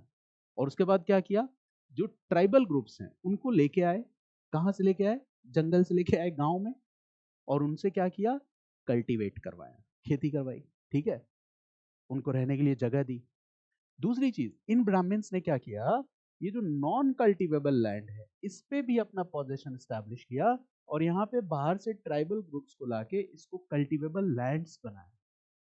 तो एक सबसे बड़ा कंट्रीब्यूशन ब्राह्मण्स का क्या है, when I will discuss Deccan and south Indian history, वहां पे आपको बताऊंगा कि this was also a very great contribution of Brahmins, that okay, by their intelligence, by their ability to convince the tribal groups to come and adopt this occupation of agriculture, they were successful in transforming large non cultivable lands in the cultivable lands। तो उसमें एक बहुत बड़ा contribution है Brahmins का, ठीक है, agriculture produce production और सरप्लस बढ़ाने में भी बहुत बड़ा कंट्रीब्यूशन है। लेकिन एक प्रॉब्लम है, ठीक है, और वो प्रॉब्लम क्या है आगे बताऊंगा, वो टैक्स देंगे कि नहीं, ठीक है, इसको लेके प्रॉब्लम है। तो that I will discuss later. तो डू यू अंडरस्टैंड कि एक सिस्टम बना हुआ है, this is not a written system, the village community will decide, ठीक है, विल डिवाइड द लैंड्स कि कौन किसका होगा। नाउ आप अगर ज्यादा जमीन ले लोगे तो आपको कल्टीवेट करना पड़ेगा ना पूरी जमीन। सपोज मान लो कि आपकी फैमिली में कम मेंबर्स है, हम दो हमारे दो वाले हो, तो केवल 4 लोग हैं, और आपने ये पूरी पूरी लैंड ले ली, तो इस पे आपको एग्रीकल्चर प्रोडक्शन करना पड़ेगा ना, बिकॉज स्टेट विल से कि हमें कितना टैक्स चाहिए, 1/6 पार्ट ऑफ टोटल प्रोड्यूस। आपने कहा भाई साहब हम इतने में तो खेती कर ही नहीं पा रहे हैं, हम इतने में ही कर रहे हैं, तो स्टेट विल से ठीक है, तो इतनी जमीन काहे को ले रखे हो, किसी और को दे दो, ठीक है। तो देखो, पुराने समय में एक परिवार में ज्यादा से ज्यादा सदस्यों का होना, मेंबर्स का होना, ये क्या था, एडवांटेजियस था, क्योंकि जो रिसोर्स थे वो स्कैर्स नहीं थे, रिसोर्सेज वर इन अबेंडेंट, ठीक है, और harnessing those resources was a difficult task. Machines were not that much popular, man power ही था, ट्रैक्टर नहीं था, बुलेट कार्ट ही था, मेरी बात समझ गया ना। So that is why what we see is that okay, वहां पे ये बात कि जैसे लोग कहते हैं कि हमारे घर में जितने ज्यादा बेटे हों उतने ज्यादा मतलब बेहतर होगा। तो देखो, जो कुछ भी सोसाइटी का एक रूल्स रेगुलेशंस होता है वो क्या होता है, नीड ऑफ द टाइम। अगर आज सब लोग वही प्रिंसिपल फॉलो करने लगे, ठीक है, तो बताओ कितनी स्कैर्सिटी है रिसोर्सेज की, आपको लग रहा है। अगर रिसोर्सेज की स्कैरिटी नहीं होती तो मैं यह 15वें मंजिल में आसमान के बीच में अटका क्यों होता, ठीक है, मेरी बात समझ गया ना। अपार्टमेंट में 15th फ्लोर पे अटका हुआ हूँ, आसमान में बीच में कहीं अटका हुआ, माचिस की डिबिया जैसे बने हुए फ्लैट में मैं रह रहा हूँ, बाहर से देखो तो पहचान भी नहीं आता हूँ कहाँ भाई मैं, ठीक है।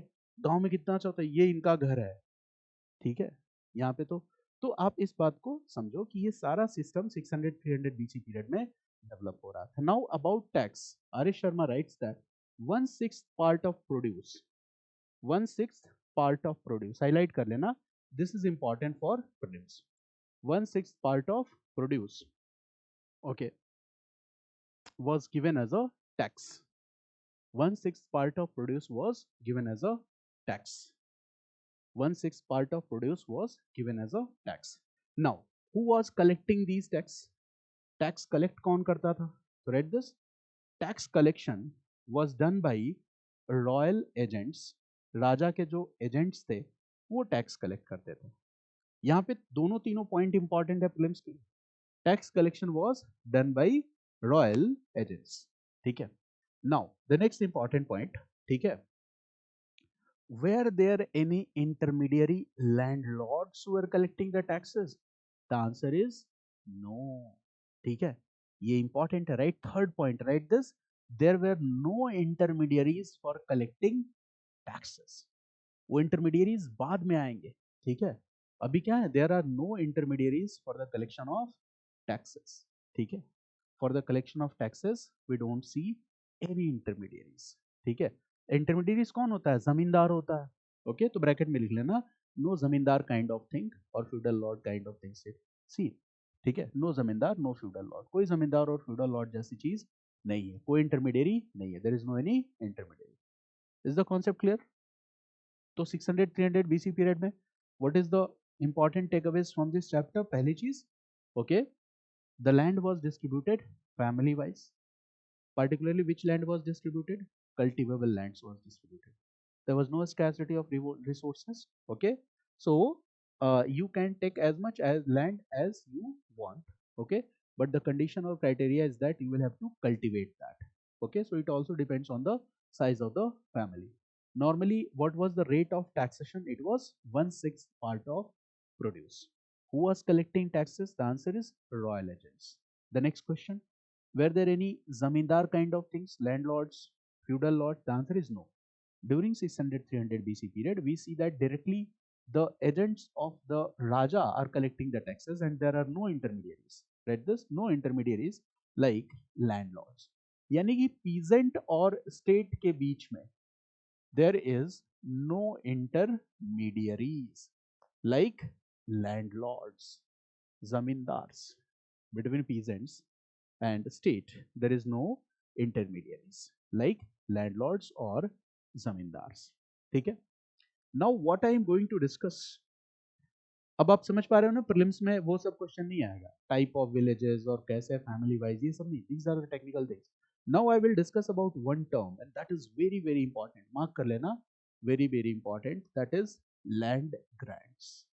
लैंड ग्रांट्स, ठीक है ना, लैंड ग्रांट्स। तो यहां मैं लिख रहा हूं 600 बीसी 300 बीसी पीरियड। ये जो फैक्ट है ये बहुत ही इंपॉर्टेंट फैक्ट है, आपके प्रीलिम्स एग्जाम में, यूपीएससी में, स्टेट पीसीएस में, लेक्चरर एग्जाम में कई बार पूछा गया, land grant. Now the question is, okay, land grants were given to, land grants were given to, land grants were given to Brahmans और नॉट। ब्राह्मण्स को लैंड ग्रांट्स दिए जाते थे या नहीं? ब्राह्मण्स को लैंड ग्रांट्स दिए जाते थे कि नहीं? Okay, the land grants were given to Brahmans और नॉट, दे वर गिवन और not, this is the question, given और नॉट, ठीक है। तो देखो what R S Sharma writes that land grants were given, land grants दिए जाते थे ब्राह्मण्स को, इसमें कोई डाउट नहीं है, लैंड ग्रांट्स वर गिवन, ठीक है। But okay, what was given is only, okay, revenues, read this, only revenues of those villages, only revenues of those villages were given, only revenues of those villages were given, ठीक है, only revenues of those villages were given, ठीक है। The beneficiaries did not get any administrative right on those land. Beneficiaries did not get any administrative right on villages, ठीक है। beneficiaries did not get any administrative right on villages। जैसे मान लो कि मुझे land grant मिला, तो land grant का मतलब उस जमीन पे मुझे कोई एडमिनिस्ट्रेटिव राइट नहीं मिल गई, वो जमीन मेरी नहीं हो गई, वहां से जो रेवेन्यू आ रहा है उस रेवेन्यू पे मेरा अधिकार है, ठीक है। अब देखो क्या होगा, राजा भी बहुत चालाक है, ब्राह्मण्स को कौन सी जमीन देगा, कल्टीवेबल की नॉन कल्टीवेबल? Non cultivable. बहुत इंटरेस्टिंग कॉन्सेप्ट है। कि नॉन, ज्यादातर यहाँ पे क्या है, नॉन कल्टिवेबल लैंड दे दोगे, और जब नॉन कल्टिवेबल लाओगे तो ब्राह्मण्स अपने टैलेंट से यहाँ पर किसको लेके आएगा, ट्राइबल ग्रुप्स को लेके आएगा, उनसे कल्टीवेट करवाएगा, और फिर जो रेवेन्यू आएगा उससे वो अपनी लाइफ को एंजॉय करेगा, उसके पास कोई एडमिनिस्ट्रेटिव राइट नहीं। So this kind of land grants were given, जिसमें कोई administrative right of ownership involve नहीं है, only revenues have been given. But दूसरा क्वेश्चन ये है कि in ancient India right, the earliest reference of land grants earliest reference of land grants were seen in which time? Earliest reference of land grants were seen in which time? Ancient India में सबसे पहले land grant का example कहाँ मिलता है? ठीक है, तो right, the answer is during the rule of Satavahanas. Highlight कर लेना, very very important, during the rule of Satavahanas. लेकिन यहाँ पे लैंड ग्रांट का मतलब किस तरीके से लिया जा रहा है? Earliest use of land grant, यहाँ पे क्या है कि these are what, land grants means administrative rights, tax free, everything is included. ठीक है, तो ये पहली बार सातवाहना पीरियड में मिलता है। कोई बताएगा सातवाहना पीरियड कब है? लेटर मौर्य में, याद आया कुछ? ये तो महाजनपद है ना, इसके बाद मौर्य आएगा, मौर्य के बाद क्या आएगा? लेटर मौर्य। ठीक है, 200 BC टू 300 AD। आपको पहली क्लास में मैंने बताया था कि सुंग, कण्व एंड सातवाहना ये लोकल रूलर्स है। सातवाहनास वे are ruling which area? Deccan. ठीक है, तो सातवाहनास के टाइम में पहली बार लैंड ग्रांट का एग्जांपल मिला है। तो देखो कई बार क्या होता है ना, ये एग्जाम में क्वेश्चन पूछा जाता है, this is the question that is often asked in the examination, but when you will read NCERT यहाँ पे आपको कंफ्यूजन होगा। इसलिए कंफ्यूजन होगा कि आप क्वेश्चन बैंक में क्या पढ़े हो कि earliest reference of land grant is found in Satavahana period, आपने रट्टा मारा है। ठीक है, और एनसीईआरटी पढ़ते वक्त सामने आपके आके खड़ा हो जाएगा ये 600-300 BC period, Brahmans were given land grants, बच्चा कंफ्यूज तो यार ये सही है या वो सही है, पता ही नहीं। तो इसलिए मैंने आपको बताया कि महाजनपद एरा में जो लैंड ग्रांट है उसका नेचर अलग है, यहाँ पे केवल रेवेन्यू दिया जा रहा है। ठीक है, बट ठीक है, ये चीज कब आ रही है? Complete tax free land grant including administrative rights, ये कब है? सातवाहना पीरियड में। तो right this is asked in the examination. So what is the important take away? Earliest reference of land grants in ancient India is during the rule of Satavahanas. तो अभी सातवाहनास, यही याद रखना है आपको। ये मैंने इसलिए बताया कि आपकी एनसीईआरटी बुक में ये तो दिया हुआ है, यहाँ ये नहीं दिया हुआ है, ये मैंने ऐड किया है ताकि आपका जो कंफ्यूजन है वो दूर हो जाए, इसलिए एनसीईआरटी बुक डिफिकल्ट होती है। ठीक है, अब देखो क्या होता है, जैसे मान लो कोई टीचर है, ठीक है, वो कोविड के दौर में टीचर बना है, पीपीटी वाला टीचर है, तो वो क्या करेगा, इसको रिलेट नहीं कर पाएगा तो इसको क्या करेगा, स्किप कर देगा इन्फॉर्मेशन को, और कितना इंपॉर्टेंट है। ठीक है, तो ये चीजें चलिए, हैव यू गॉट दिस? तो now this also we have discuss. Now there is a keyword again important for exam, right this, Grihapatis. Grihapatis, Grihapatis क्या है? It is a keyword, right, highlight कर लो, इंपॉर्टेंट फॉर प्रीलिम्स, हाईलाइट कर लेना इसको। Rich peasants were called Grihapatis. Rich peasants कौन है? Grihapatis. Rich peasants were called Grihapati, उसको बॉक्स में कर लेना। ये कॉन्सेप्ट, ये सारी चीजें बार बार रिवाइज करी जाती है। ठीक है ना, rich peasants were called Grihapati. Rich peasant कौन है? जो आयरन प्लाउज खरीद सकता है, किराए पे जिसको लेने की जरूरत नहीं पड़ती, वो क्या है? रिच पीजेंट है। ठीक है, इसके बाद देखो पैडी ट्रांस, हाँ paddy, right this, paddy cultivation. Paddy cultivation बहुत ही इंपॉर्टेंट था। ठीक है, paddy transplantation is important. Paddy transplantation, और पैडी ट्रांसप्लांटेशन क्या है? कल्टीवेशन के बाद मैंने वर्ड या क्या यूज किया है? ट्रांसप्लांटेशन। आपने गाँव में कभी रहे हो, धान की खेती देखे हो, राइस कल्टीवेशन, तो बरसात से पहले लोग बीज रखते हैं, एक बार लगाते हैं खेत में, फिर देखो उसको निकालते हैं दोबारा, उसी को हम क्या कहते हैं? Paddy transplantation. राइस कल्टीवेशन अगर आपने देखा होगा तो शायद इस बात को समझ जाओगे। ठीक है, कि एक बार बीज उगाना, फिर उसको दोबारा रुपाई करना, that is called paddy transplantation. So the art of paddy transplantation was known and rice was an important crop during this time period, rice एक इंपॉर्टेंट क्रॉप था। और पैडी ट्रांसप्लांटेशन, ठीक है, इसका रेफरेंस हमें बहुत सारी पाली टेक्स्ट में मिलता भी है, ठीक है, that is an important point. Okay, so rice cultivation, cultivation, paddy transplantation is important. तो rice is an important commodity, rice एक इंपॉर्टेंट कमोडिटी है। अच्छा बताओ, बार्ले होगा कि नहीं? यस। वीट होगा कि नहीं? हाँ। जो पहले से चला रहा है वो तो चलेगा ही ना। मिलेट्स होगा कि नहीं? Yes, there will be millets. Cotton होगा कि नहीं? The answer is yes, cotton भी होगा। शुगर केन होगा कि नहीं? यस। पल्सेस होंगे कि नहीं? Yes, pulses will be there, sugar cane will be there, ठीक है। तो ये सारी चीजें होंगी, राइस होगा, पल्सेस होगा, ठीक है, मिलेट्स होगा, कॉटन होगा, शुगर केन होगा। Okay, all these crops were grown during 600 BC, 300 BC period, ठीक है ना। यानी कि now you have an important idea about the rural life also, कि रूरल लाइफ में what is important, agriculture is important. Agriculture में, agriculture surplus is important, agriculture surplus is important. What we see, iron ploughshare is used on large scale. Iron ploughshare से क्या होता है, already discussed with you, ठीक है ना।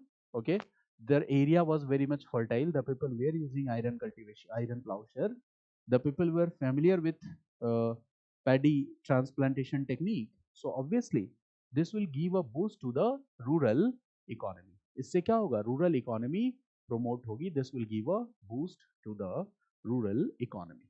Got it, ये बातें आपको समझ में आई total? Okay, and what is the role of iron? Role of iron is very important in this entire process that I have already discussed with you, ठीक है। तो देखो, एक और इसमें छोटा सा डायमेंशन आपके एक पैरा में इंक्लूड किया गया है कि what is the role of technology during 600 300 BC period. Technology का रोल क्या है, what is the role of technology?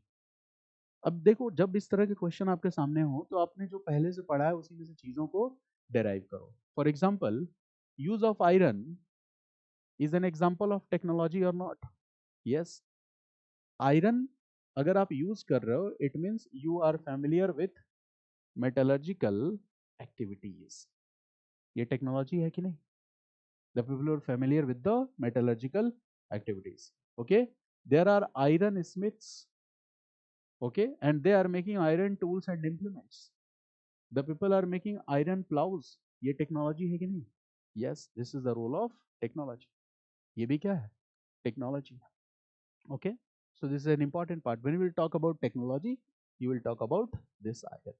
इसका इंपॉर्टेंस टेक्नोलॉजी का इसी से समझ सकते हो कि देखो, कॉपर बेस्ड सॉर्ड से स्टील बेस्ड और आयरन बेस्ड सॉर्ड में पहुंचने में जितना टाइम लगा, उतना ही टाइम हमें स्टील और आयरन बेस्ड सॉर्ड से न्यूक्लियर वेपन बनाने में लगा। तो अब इससे आप गेस करो कि आयरन और स्टील कितना इंपॉर्टेंट, उतना ही टाइम लगा हमें जितना लोगों को, है ना, कॉपर टूल से आयरन टूल और स्टील स्वॉर्ड्स तक आने में जो समय लगा, उतना ही टाइम हमें स्टील स्वॉर्ड, आयरन बेस्ड जो स्वॉर्ड्स हैं, वेपन से, वहां से न्यूक्लियर वेपन तक आने में लगा। तो यूज ऑफ आयरन को आप टेक्नोलॉजी मानते हो कि नहीं? This is an important technology. Stone tools और इंप्लीमेंट्स